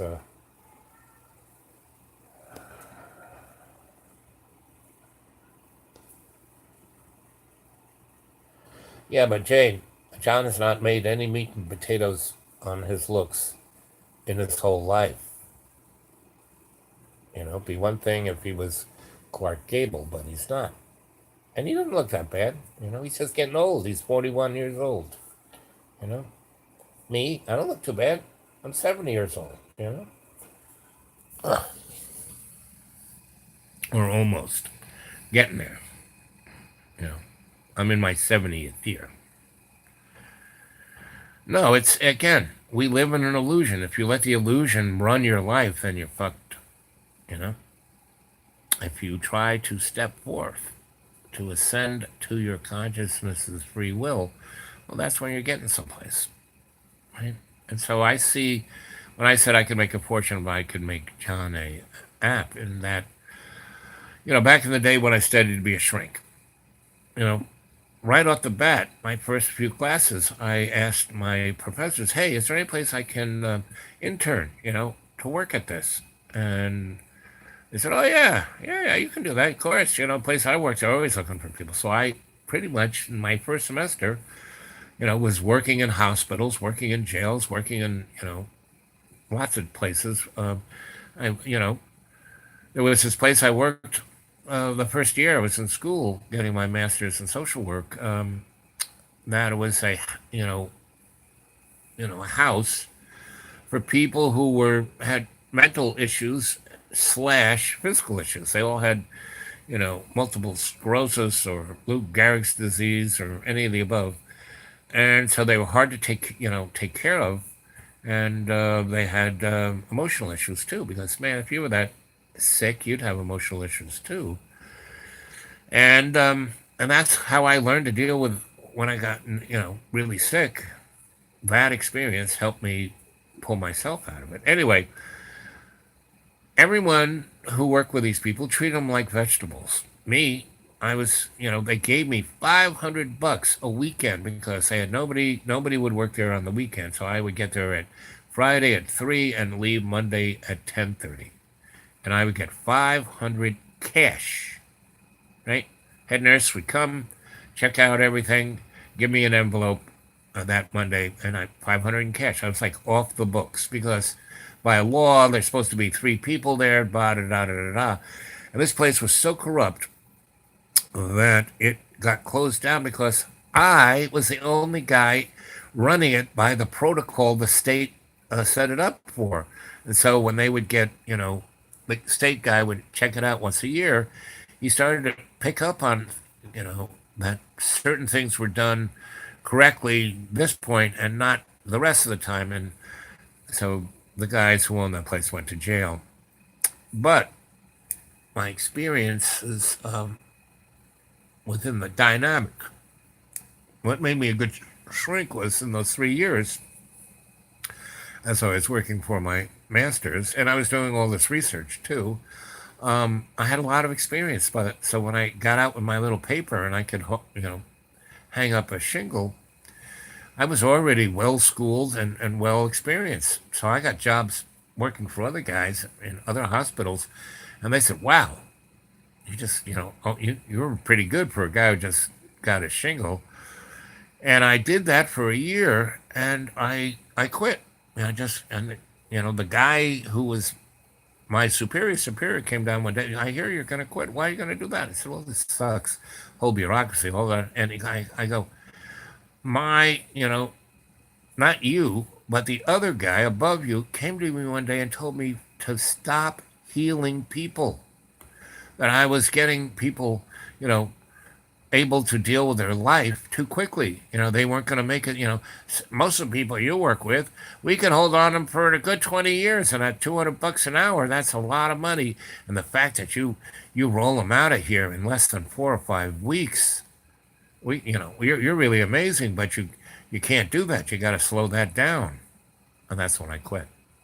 And the guy who was my supervisor came and goes, "Why, that you have an amazing career ahead of you. Why?" What? I said, if this is what my career is, fuck it. And that's why I'm your sensei, Al Bob. So, John is just John. He's not my girlfriend. He's my friend, and I'm going to help him as much as I can. Let's see, with Greg syndrome, yeah. Oh, he is getting better, and that's why I'm still here, because he's getting better. If he wasn't, I'd be gone. Even though it's winter. I mean, I'd go down to Florida. I'd find I go some really warm place and find myself, I'd become some rich old woman's pool boy.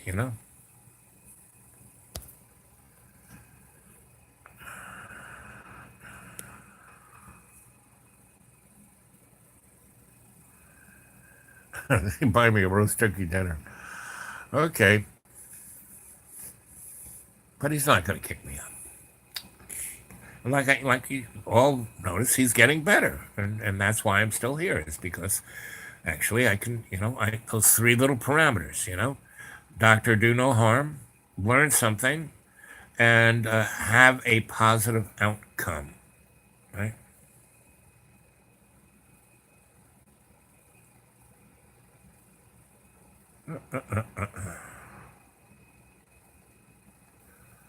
Whole fish. Ah, so, okay. So it's 1 hour and 28 minutes. So let's do a guided meditation, and we're going to go to the Amazon's island where Wonder Woman comes from. And the queen is going to sit you down and give you the 411 on the whole male female thing, right? They just allude to it in the first movie, right? So, okay, I'm going to put this down. I'm going to turn the bright light off.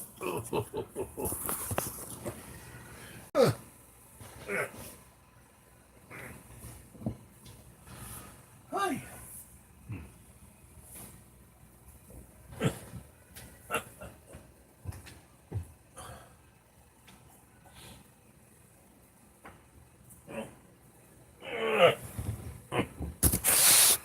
rotate? Okay, I'll rotate.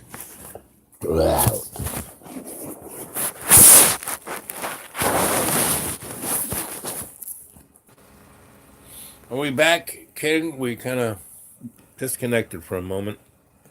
Can you hear me? Can you hear me now? Are we here? Are you there, gang?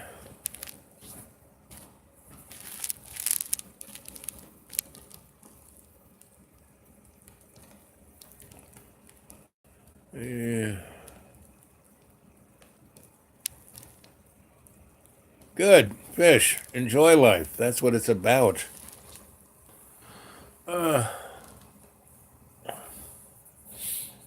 So is everyone getting in a comfortable spot? Are you ready? Are you there? Somebody give me the thumbs up. Tell me that you've got me. But I'm not buffering.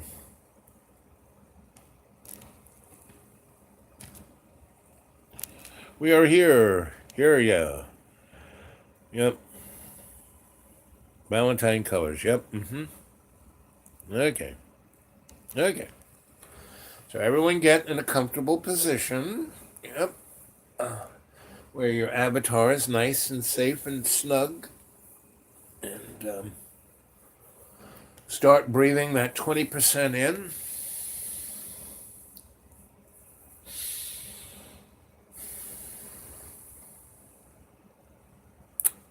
And 1, you're in a deep state of relaxation going deeper and deeper. Your conscious mind is totally focused on your breath. See it clearly.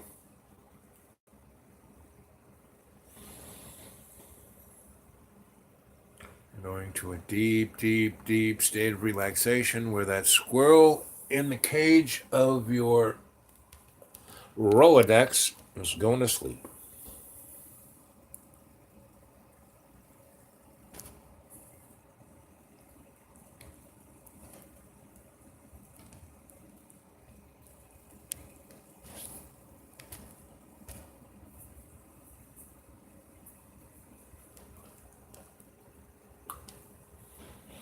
Fish, tell us about the temple.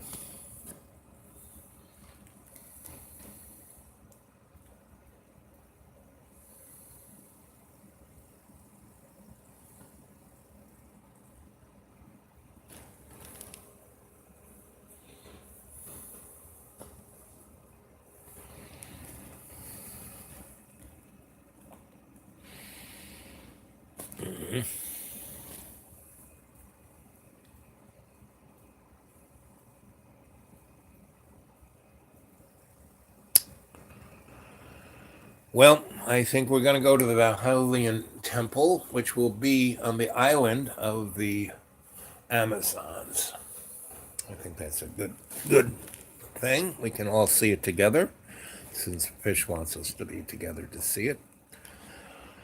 And 1, you're in a deep, deep, deep state of relaxation, going deeper and deeper. Your conscious mind totally focused on your breath. See it clearly.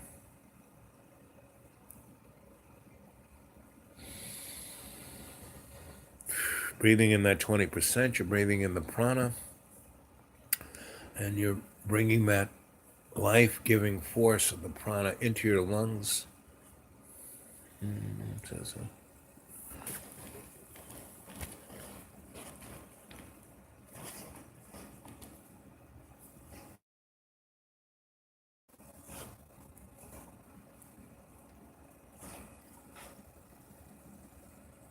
Okay. So I'm sure if there's any place where that temple's going to be, it's going to be on the island of the Amazons, because the Amazons don't represent any specific culture except the Amazons, meaning they're Indian, there's Muslim, there's Hindu, there's every kind of Amazon there is. Right? White, black, brown, red. Amazons come in every color. And what they are human beings. See it clearly.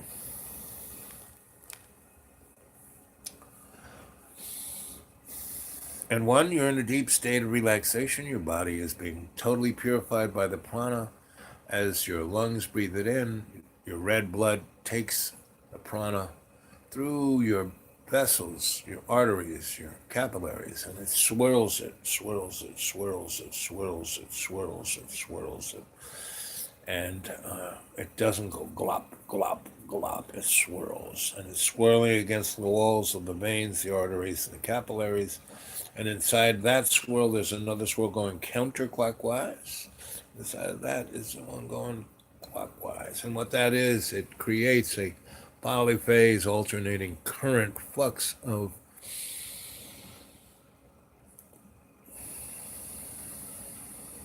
scalar energy, which is the life force of love's co-creation. See it clearly. You're going deeper and deeper and deeper into a state of relaxation, your conscious mind totally focused on your breath. Your body, your avatar is totally at rest, totally safe and secure. If need be, I'll snap my fingers and you'll come right back. But for now, you're taking that photonic light, you're looking at all current of the prana and the grounding of your chi, and around every cell you have your mitochondrial light. Light that does not give a shadow. Light that represents love's co-creation and not the illumination of Lucifer, of our dimmed, illusionary, materialistic world. See it clearly. And you are taking that photonic light into your imaginary mirror right behind your eyelids where you have dream time, where you have your REM sleep. You see that clearly. And you are projecting that light out through your imaginary mirror, just like Madame Olga Kluver's Curiosity Shop's mirror. And you're shining it through your mirror, your imaginary mirror, into your subconscious mind, which is where your library of your Akashic record is. It's not a scary place. You're illuminating. You see it clearly. It's illuminated with that photonic light, and you walk into it, and in front of you is a big fireplace of the eternal flame. In front of that are some comfy leather chairs for guests. In front of that is your reading table. Behind your reading table is your reading chair, and to your left is your guides, your librarian, your animal totem, your guardian angel. Your librarian brings you the knowledge in your Akashic record, and all the walls are covered in large books, and your fireplace is made out of those books. They're not bricks, they're Akashic records. And the blue flame is, burning in the fireplace. And to your right are the 9 doors, and the one door that's open is the doorway to your superconscious mind. But you are sitting down at your reading table, and your librarian is bringing your Akashic record. Your animal totem is there to give you whatever story you need. Your animal totem is your griot, tells you a story just like your sensei, Bob here, that gives you insight and understanding. See it clearly. See it clearly. And your guardian angel always has your back, so you can feel safe, because often there's information and things you see here in state that normally could bring fear, because it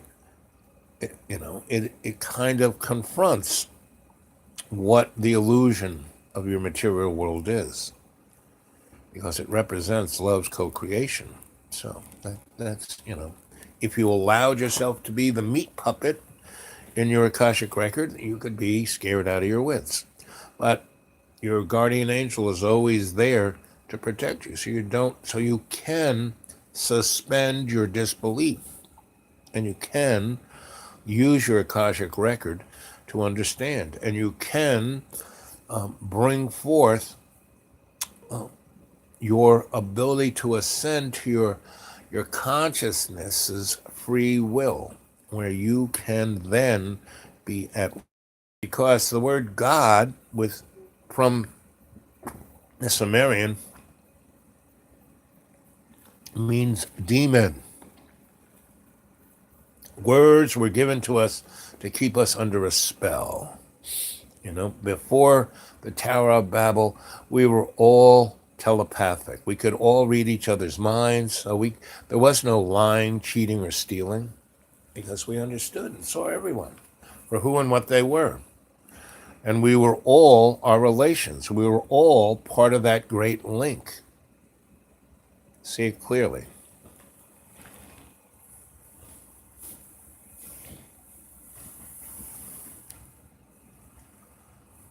And two, you're in your sanctuary of your own choosing. You're at your reading table, you're sitting down, your librarian has brought you your Akashic record, you open it up, and you take your right hand and you put it on the right page, and you take your left hand and you put it on the left page, and then you lean into your Akashic record, and you eliminate all the fear and violence and hatred and anger and anxiety from yourself, from your everything that you think you are, into your Akashic record. And then you close the book, boom. And now you can go back and, at your own leisure, and see who you are. And that is just like the temple. Your Akashic record is just like the legend says that Pavara and Shiva were going back and forth asking questions about past, present, and future. That's your Akashic record, right? And Ganesh was writing it all down, your Akashic record. And that temple is supposed to have those scrolls, your Akashic record. See it clearly.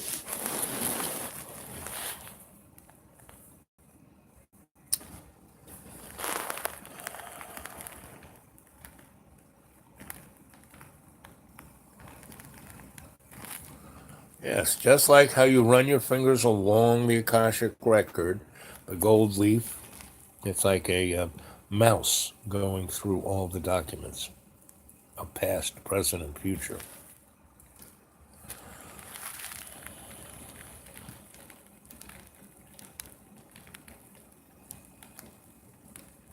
Yep. And no shards are broken, right, Fish? You're just going through it, right? Well, you've evacuated all the anger and the fear, and you're light like a balloon. And at your own leisure, you go into state and you go through your Akashic record, and you use your guides, your librarian, your animal totem, and your guardian angel to go personally deeper and deeper and deeper into why you're here, what you're doing here, what's going on, how do I ascend to my consciousness's free will, how can we, the cadre, all our relations, pop the bubble of the luciferian illusion so we can all go home. That's really what we're doing here. We're all going home. Everybody, even Lucifer gets to go home. We all get to go to love's co-creation. And we do it with our free will, not through the hegemony of heaven, but through our free will. That's what love's co-creation wants. Love's co-creation gave us this existence. That was the great presence to be put here in this sandbox, to learn who we are. And our present to love's co-creation is to, with our free will, choose to co-create this new aesthetic with love's co-creation, this new world, this new movement of home. And that's why everybody, even the hidden hand, the powers that shouldn't be, the sock puppets, the mud puppets, all the above. They need to go home.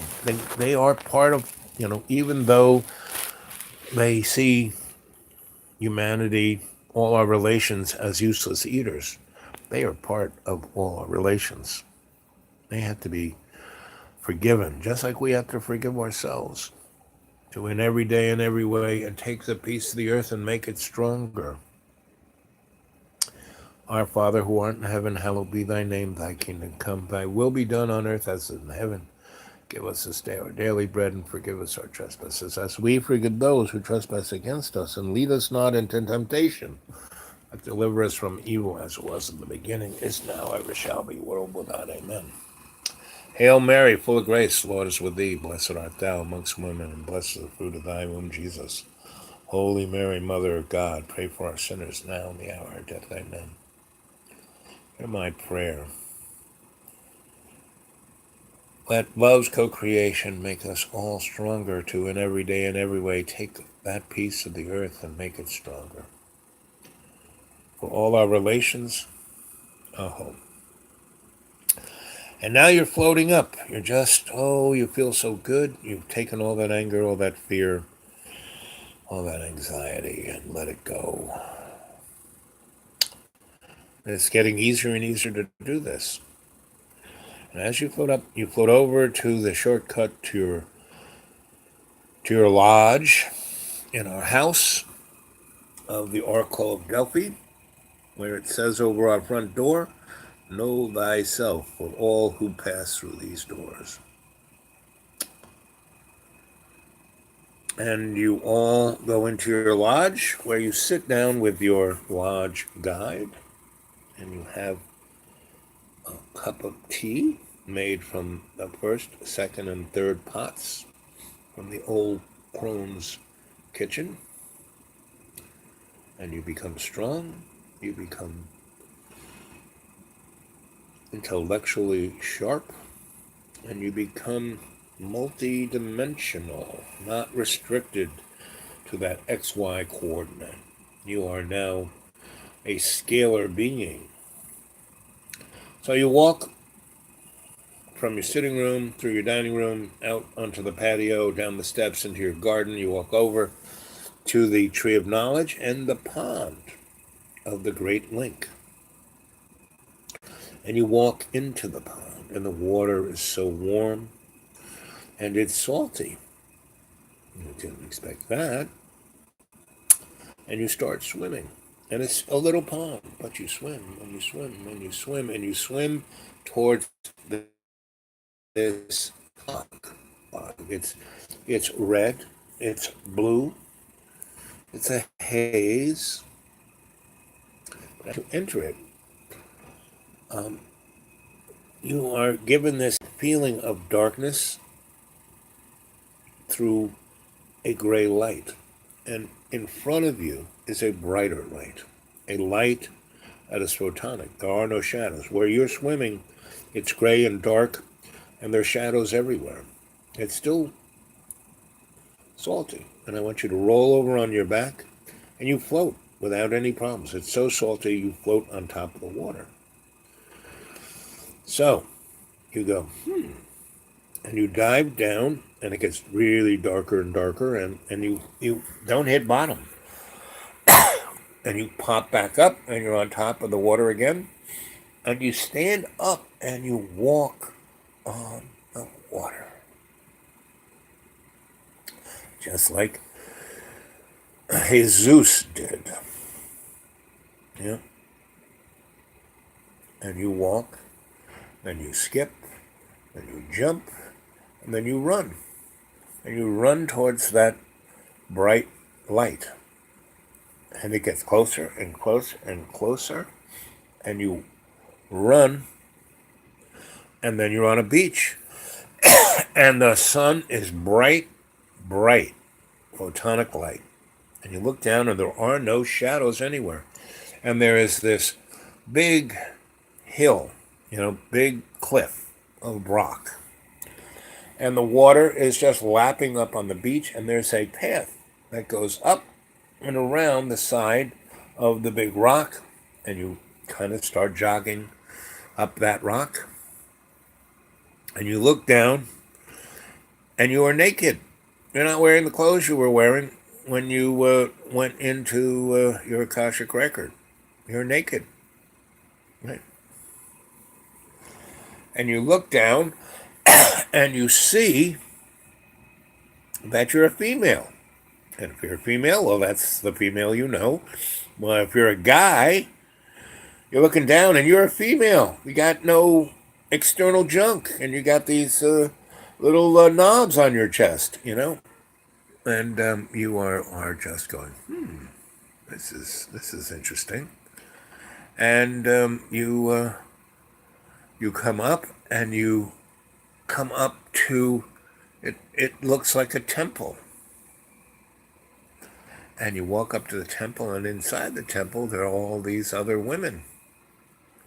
And they turn and see you, and they are also naked, but they have like weapons, right? And there's a circle, and then there's steps that go up to what you would think of as your gazebo.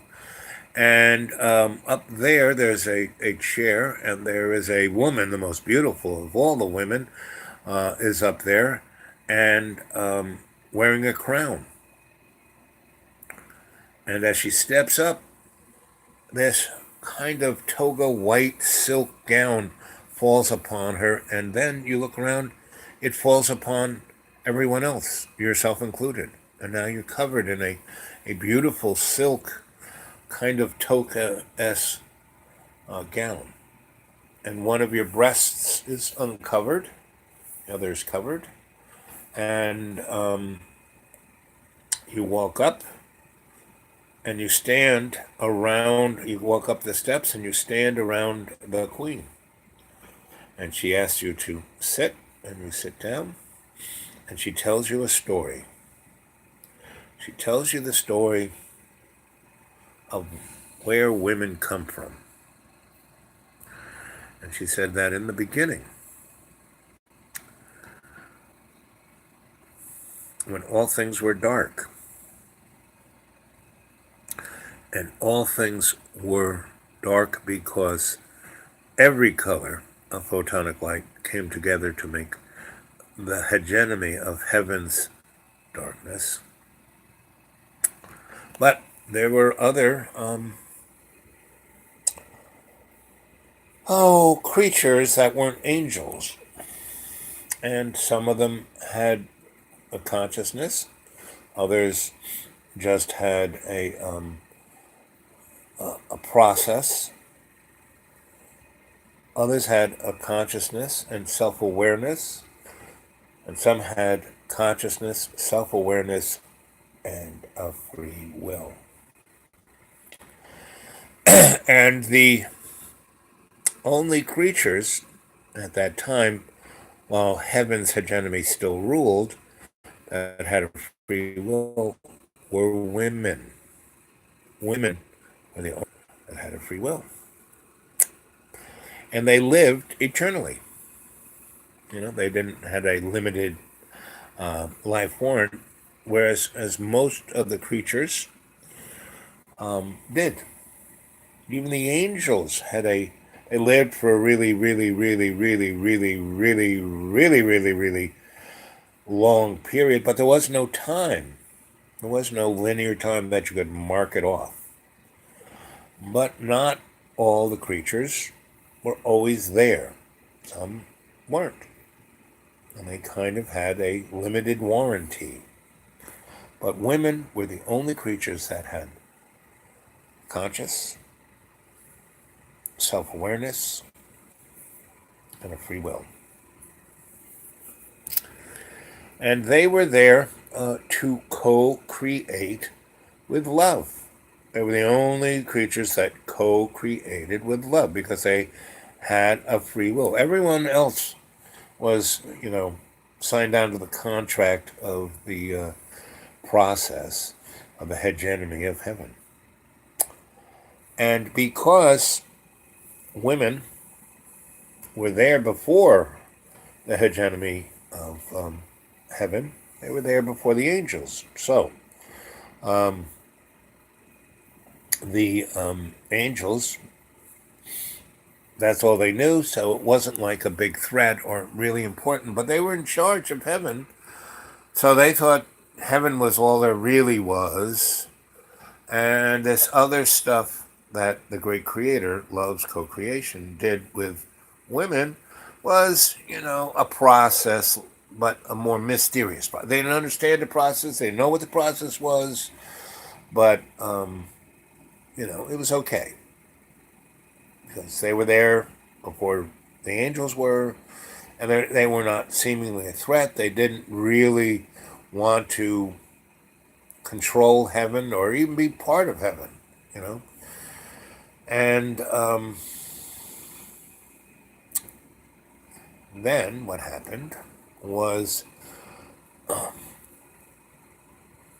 the women were fine with their position as love's co-creations, co-creators basically, because no one else created with love but them, but women. And so there were animals there were species that had genders, right? And their level, because they had a limited warranty, they had to procreate. So what happened was, that was okay. And part of what women did was assist in these other species procreating. Not in the act, but in the process. And I'm going to leave it up to you, my cadre, my adepts, to go do some homework and study on this. And I'm not making this up. This is in your Akashic record. You can see this story. Right? So, that was going on. And as that went on, the animals from the very beginning had great love and esteem. Not just, everyone had love and esteem and worship for love's co-creation, but the women became more and more and more appreciated, but because they were always, the top dog, but they never challenged anyone else's authority in whatever they were doing. They didn't have to. And so, but something occurred. And at a certain point, love's co-creation decided that everything was perfect, but there needed to be a movement forward. Not just this perfection, because it was kind of getting stale for love's co-creation. So, love's co-creation decided, because love's co-creation was, the great creator of everything, that love's co-creation would make women have the ability to procreate. Like the other animals, they were given another gender, the males. And the males were, totally subservient to the women. And because they were basically just sperm donors. They really didn't have any other job to do. Women did everything else. Men, not so much. And so, what happened was, again, love's co-creation wanted to mix it up some more, so they gave the men free will. Well, still, they had no real purpose, but now they had an ego. And that's when Lucifer got pissed off. What the fuck is going on here? I'm the top guy, I kind of, women, big deal, who cares? I rule, I run everything. And now there are these morons over there who have a free will, and they're starting to poke their nose into everything and wanting to wonder why this is going on and what's going on, and they're dumber than a doorknob, and or a bag of nails. So what does Lucifer do? But tempts the men to spurn the women so they can't have children. And the women, a good portion of them say, screw it, we'll just go back to what we were doing. We're fine just being women, no problem. But there were still a few who became enamored with the guys. And so the devil came, Lucifer came, and convinced the males to whine and sulk because they didn't know anything. And, the tree of knowledge was there to give experience, but you weren't supposed to eat the fruit. And so Lucifer didn't tempt the women. He tempted the men. And said, if you eat that fruit, man, you're going to be the boss. You're going to rule. You're going to be the man of the house. Yeah. But the men couldn't get the fruit. So they whined to their women that they wanted, and the women picked the fruit. They didn't eat it because, love's co-creation said, don't eat this. They gave it to the men, and the men ate it. And that's where we got to be where we are. So why did the women do that? Not all of them did. There were a good portion of the women who stayed and were the Amazons. And that's where you are right now, on the island of the Amazons. And they're there, and they're in that haze. Where they are, there's like all the light is 100% photonic and clear, but they're surrounded by this haze of the illusion of the material world. And they're like kind of, they're guarding a number of sacred artifacts that are truly powerful, and they are needed to help burst the bubble of a luciferian illusion. So there it is, 2 hours, 2 minutes, and 2 seconds, just on time. So 3, you're in a deep state of relaxation. Your conscious mind is totally asleep in the squirrel cage of your Rolodex mind, and you have illuminated yourself with the prana and taken that illumination and brought it forth as photonic light, which you focus through your imaginary mirror, and you walk through into your Akashic record, and you eliminated all the fear into it, which you will go back at your own leisure and see this. And you have transported yourself into your lodge, and then gone down, and you have swum through the great pond, which left you to the lake of the link, and you swam through it until you realized you could walk across that water. And you walked into the Amazonian island. And you just heard the real story of men and women. And I'm going to leave you there there is no time there, for all the time you need to ask questions, to interact with all your sisters. And remember, boys, you're women. And that's why when you are fertilized, when you go from just the egg into sperm and embryo, for the first 3 or 4 weeks, you are a female. Last, the zygoblast of hormones makes you X or a Y. But you all started out as women. Remember that. And go Google that fact, because that will show you the truth of this place you are in right now. So, I'm going to be quiet. I'm going to let you meditate, talk to your sisters, be part of that circle.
And 3, you're in a deep, deep, deep state of relaxation. Your conscious mind, your avatar, is totally asleep, totally safe, secure.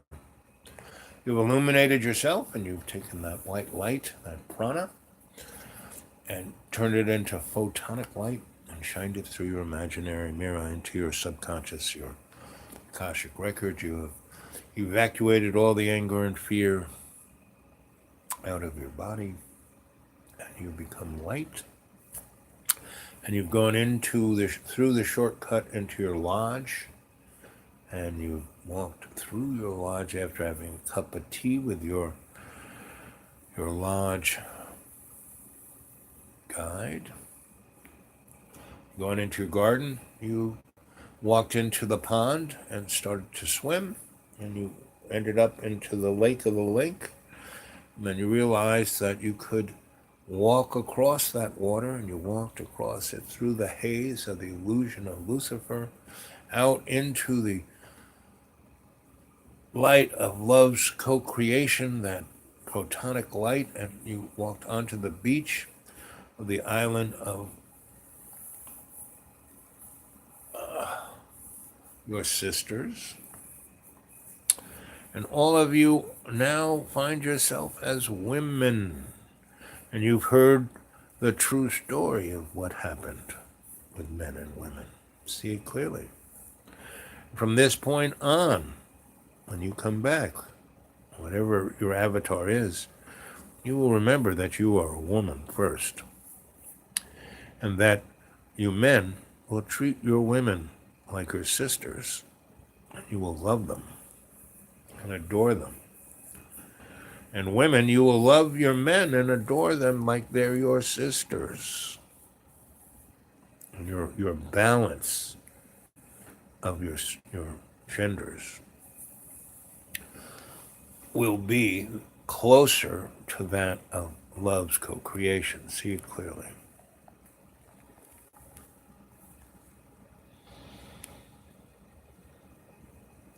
And 3, we're walking back towards the beach, and you are stepping onto the water, and you're walking across, you're walking into the film of the illusion of luciferian materialism, and you're walking and you're walking and you're skipping, and you are so happy to have met your sisters, and you will remember your female connection. See it clearly.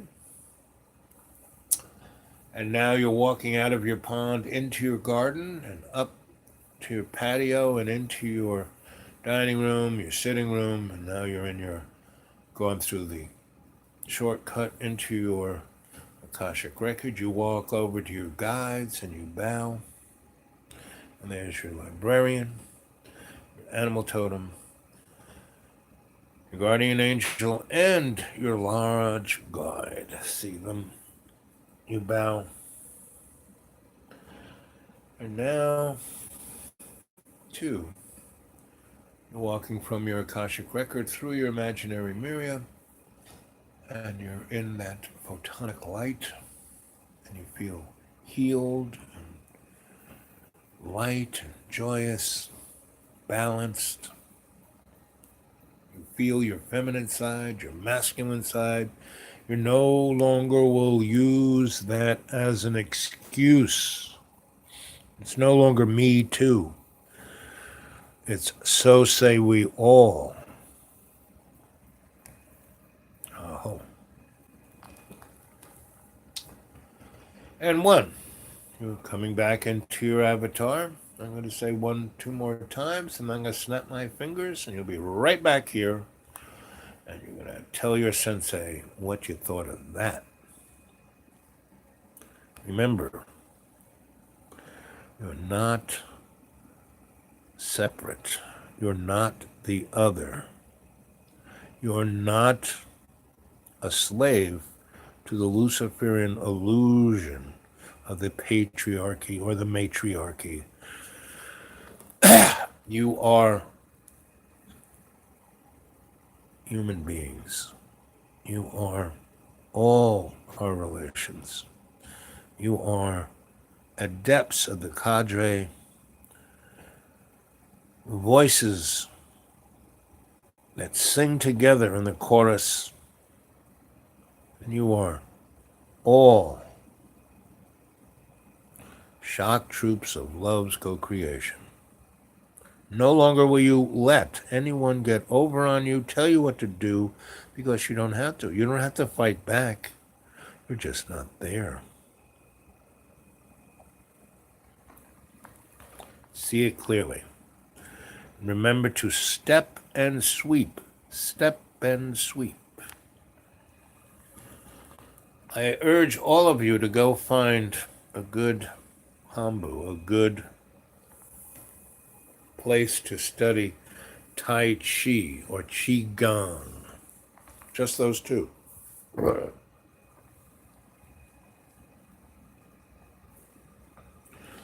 And if you can find a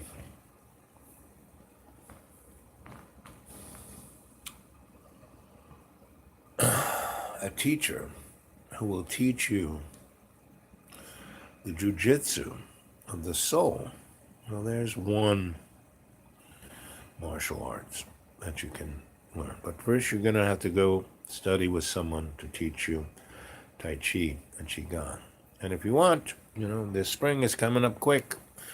Come and visit at the Deep Green. I'll teach you all three: Tai Chi, Qigong, and Jiu-Jitsu of the soul.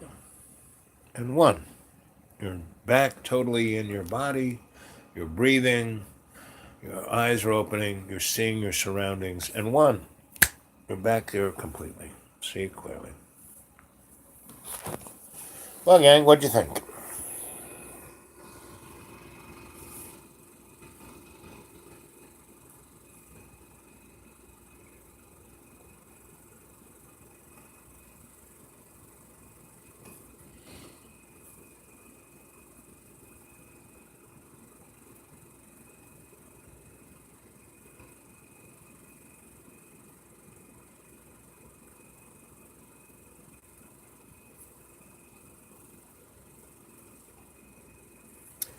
So, Billy Bob, are you in Roanoke?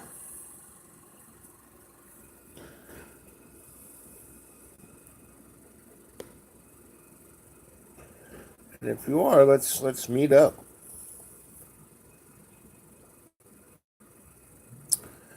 I hang out over at the new South County Library where the coffee shop is.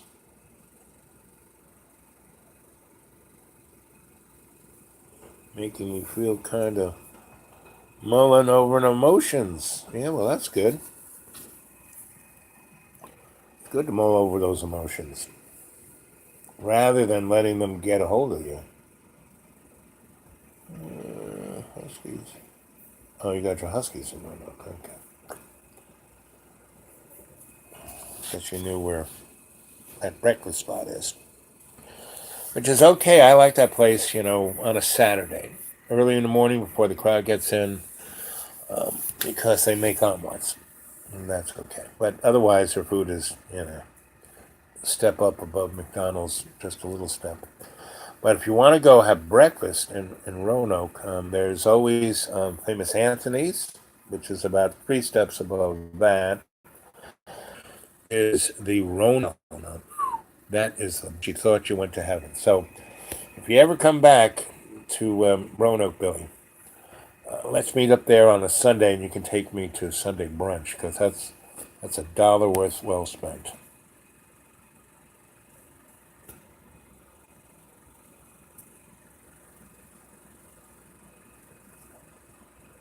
Ecstatic. Yep, that's the way to be. Ecstatic.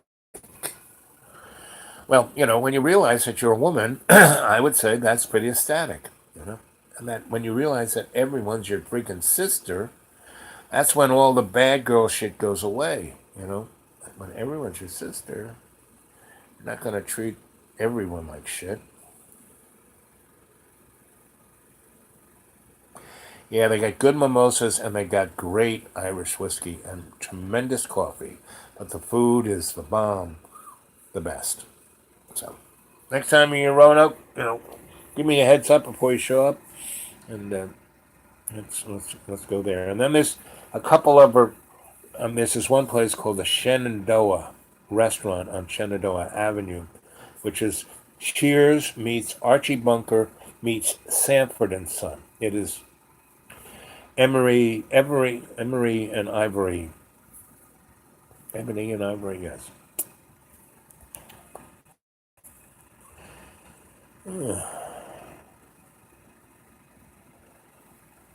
Ebony and Ivory. So, guys, what did it feel like when you realized you were a woman?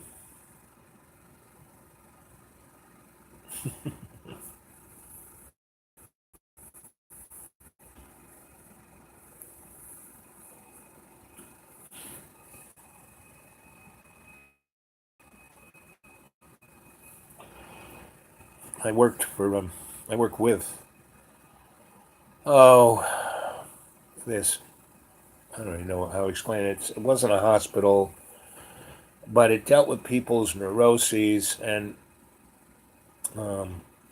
basically what those shrinky people didn't realize that these were people. They weren't neurotic. They were guys who wanted to be women. You know, they were women who wanted to be guys. They were guys who dressed like women because that's what made them feel the best, vice versa. I mean, everyone had this smorgasbord of who they were, and they couldn't fit into the box that society wanted to put them in. So society said, well, they're neurotic. They need drugs. They need and the guys who were my supervisors couldn't stand being with these people. It made them like, instead of accepting them for who they were. And instead of breaking them down into groups of like all the guys who wanted to wear dresses, that's one group, all that. No, I put everybody together. And instead of, first we would sit kind of in a circle, and as long as no one was, none of these people had to have I mean, I would only treat folk who had these issues, that people called neuroses, who didn't have issues with being addicted to anything. They weren't alcoholics or drug addicts or food addicts or sex addicts. And no, you couldn't be addicted for this little process that I put them in, right? So I basically made it a prom, right? And so there was a circle over in the corner where everyone could fit comfortably next to each other and see each other. But the rest of the room I had cleared to dance in, and I had a punch bowl with some really tasty schnapps slash vodka slash juice kind of punch bowl, and a stack of records. And I got everyone just a little bit tipsy to the point where they were having a good time, where they could lower all of their anxieties about it. And I just let them for an hour or two or however long they wanted to dance around and have a good old time and talk and but we started out you know every day saying, so how'd your week go, what was going on, what's the frustration, da da da, basically kind of what I did with you guys every time we go into the Akasha Quaker, and I have you evacuate your anger and frustration and such, and that's kind of what I did with them. That's all I did. And so then all I did was put on the stack of records and say, go drink from the punch bowl and have a good time. And I would sit over in the circle, and part of anyone wanted to come over and talk to me about something more personal, I was going to sit over there and talk to folk. And if groups want to come over and talk about, that's kind of how, and it went, I put it was one of those patrollers that you could stick 5 or 6 records on it, and it would just go, So I put big LPs of dance music and Donna Summers, and a little more big bandish, jazz, whatever. And it was amazing because we did it every week. There were about 30 of these people, and within less than 3 months. Everyone was like, fuck it, this is who I am. I'm going to be this way, right? And if I have to go to work in a suit, I'll go to work in a suit, but I'm going to be who I am. If I have to wear a dress and not a suit, well, I'm still going to be. And it was amazing because all the best parts of those people came out.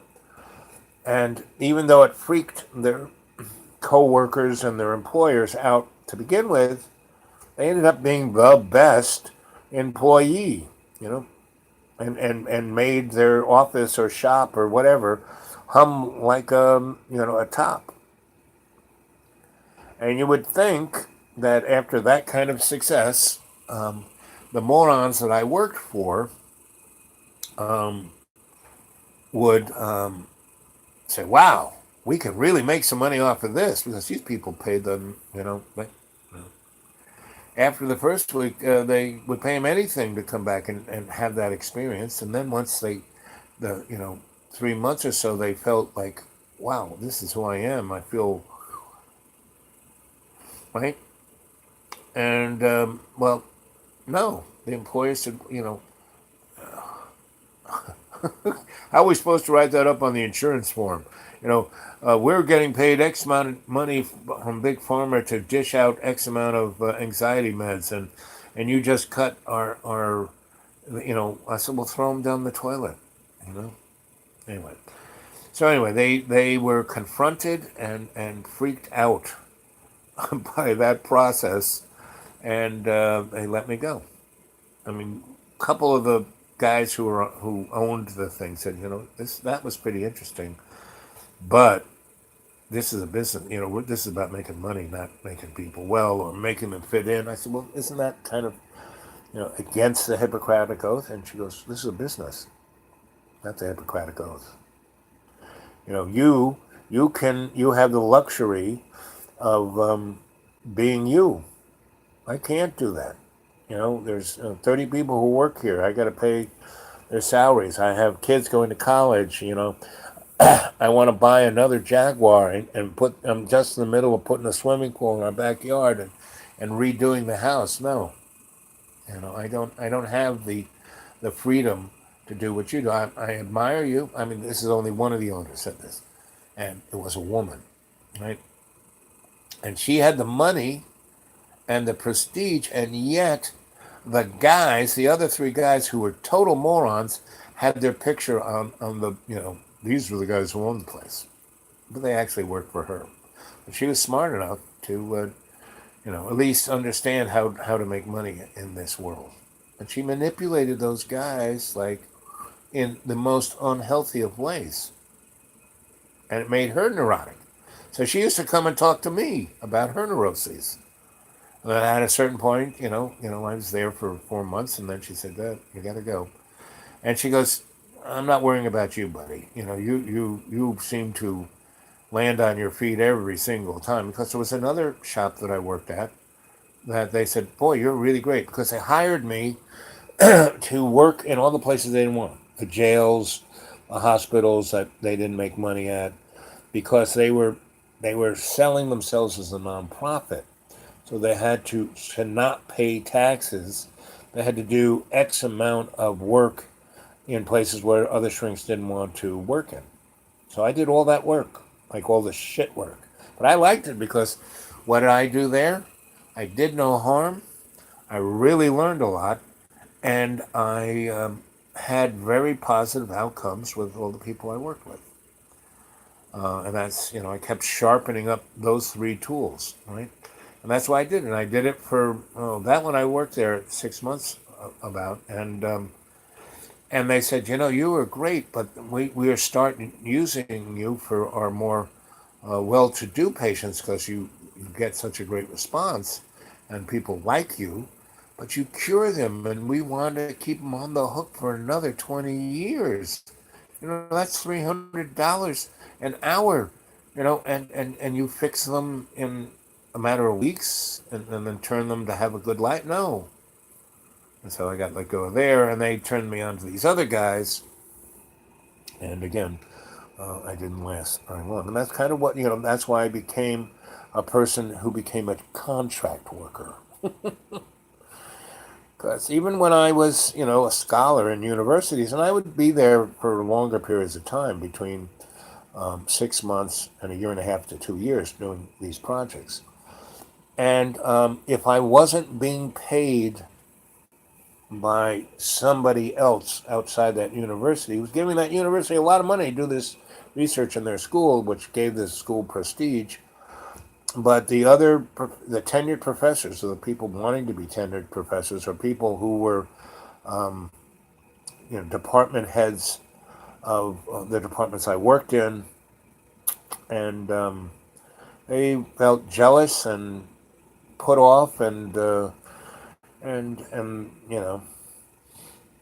they were miserable, and I was having a good time. And that can be a real test. Um, if your life is pretty well balanced, you're having a good time. Yeah, I'm a moron. I make mistakes. Things, I get parking tickets. Stuff like that. I stub my toe. You know, shit happens. Because I still have this avatar. Shit happens. But I don't let it bother me. I navigate through it, around it, by it. You know, and when people see you doing that, uh, a good portion of the population really gets, boy, they love me, right? They love it. They get jazzed up by it. They get excited. They got all that. And then there's a portion that get really, just like, it's like fingernails on a blackboard. And then the other side of the coin is those folks who really get jazzed up by me, think I'm going to fix them magically because I've made them feel a certain way in their minds that it was magic, but it wasn't. It was that they were breathing 20% more, breathing out 30, right? I distracted them from their, neuroses, right? And got them to see things that gave them hope that, man, their life could be better. But the only way they're going to make their life better is that they make their life better. And then when they get to that place where, you mean you're not my savior? You're not Jesus Christ? You mean you want me to do this? And I go, yeah, but I'll be here. I'm your sensei. I'll be right by your side, help you up. When you fall down.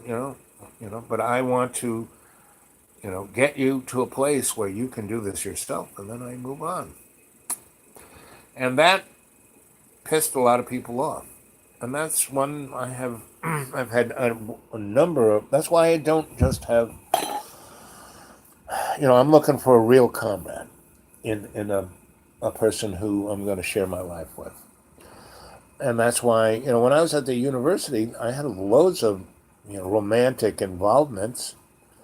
But because I wasn't fooling around, I'd find somebody who was kind of interesting, fun, pretty, spark me up a bit. Um, I'd be there for them 100%, and that they never had that, and so they thought I was the one. Well, it could be the one if we kept ascending together, but they would ease into this place where they just wanted this kind of life, where I would be their one who would facilitate everything for them. And that's not how it works, because then I'm just enabling you to be stuck. That's not what I want in a relationship or any of my relationships, right? So, um, in the last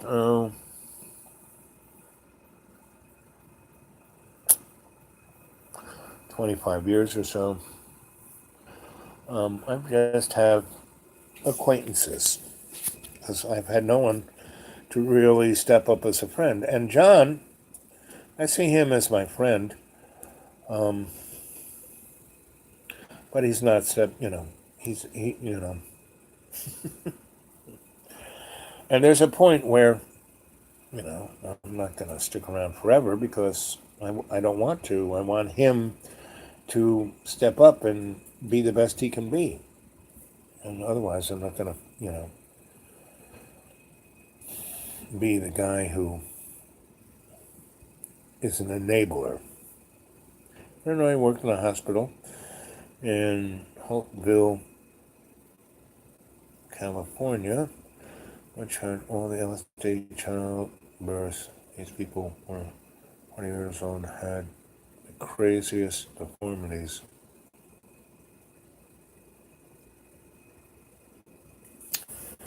LSD? I've never heard of, birth deformities from LSD. I mean, you'd have to be doing a lot of LSD to get any kind of birth defect, unless it's a really, I mean, even like thalidomide is a good example. You have to take, those women took it through their whole gestation, and that's why they got birth defects. And there were some women who took it just at certain times, and they found at certain points in gestation, the genetic formations were occurring, and if you were being, exposed to those drugs. But I never, I've never chemically looked at, thalidomide to LSD. But from what I read, part of its, chemical structure isn't really that toxic. You know, now you take anything a lot, like you can, a lot of people. Oh, I have to stay hydrated. Well, you can drink too much water, and there are a lot of people who have died at marathon because they're running that 20 miles, and every, you know, quarter mile there's a table with water on it, and they just keep drinking and drinking and drinking. And by the time they get to the end of the marathon, they are basically what happens is you drink so much water that your blood gets thinned out, and the blood-brain barrier gets tricked, and then certain you know chemicals in your body get into your brain that aren't supposed to be there, and you die. And that's from having just too much water. And that has happened a great deal. And what happens is that when you kind of get to the finish line and collapse, you are representing, unless someone's really on top of it, someone who is experiencing dehydration. So they put you on a saline drip, and that's what kills you, because the blood has been so thinned that the brain barrier has been, brought down, and then you get this saline juice in you, and bingo, you're dead. So you can die from overexposure to almost anything. So that's what I've seen from my meager research of those things, is that you really have to be kind of overexposed over long distances and long times and things like that. And now radiation, that's another story, because that is so wacko. It can over 300 people.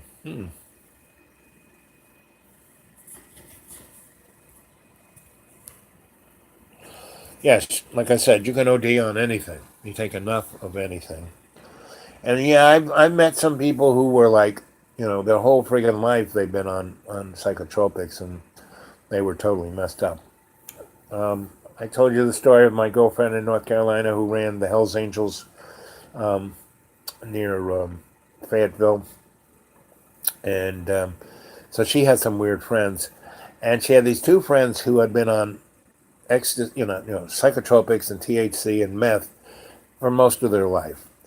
And then they had babies, twin babies, right? And Norma said, "Oh, we have to go to the hospital, and they're getting out, and they need a ride. And can you, I want you to come with me." And I said, "Okay."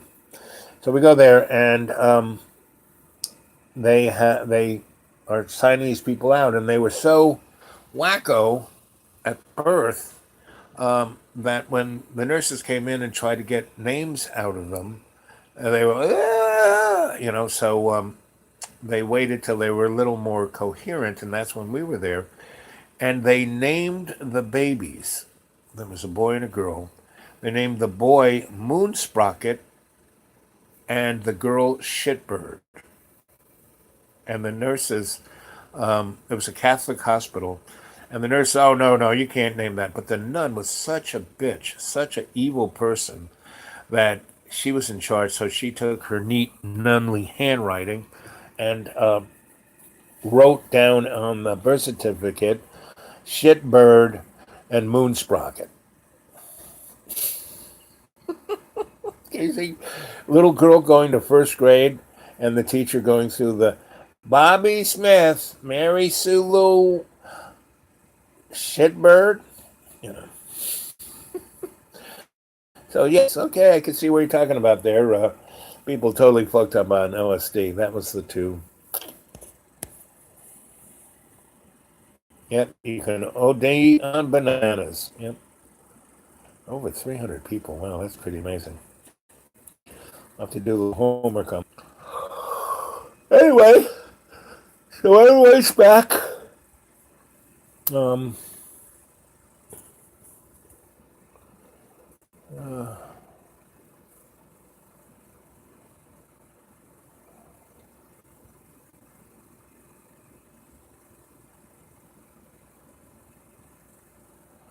well, that's what yoga is good for, is opening your awareness.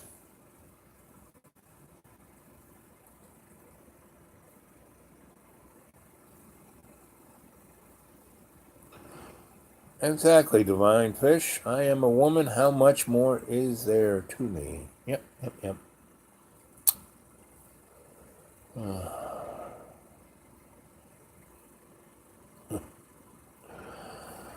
Anyway, I'm starting to tucker out. So, did you guys like that one? Do you all enjoy being Amazons? Now you know you're Amazons. I want you to go out there and live the day. You seize the day as an Amazon. Every one of you. You too, Twitchy.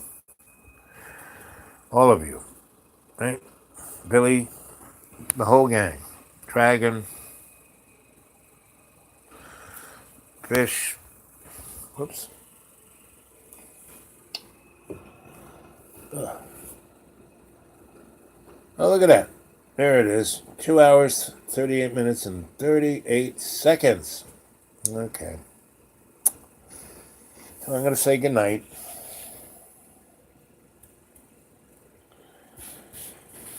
Yeah, but I like eating bananas rather than smoking their skins. Now, the skins I have used to cook things in a fire. I've wrapped vegetables and fish and pork up in banana skins and cooked, using as a cooking device. Good night, good night, good night, sweet everyone. All you Amazons. Remember, shock troops of love's co-creation. Okay, gang, I'm signing off. It's 2 hours and 39 minutes. And 39 seconds coming up. 4, 5, 6, 7, 8, 9. Good night, sweet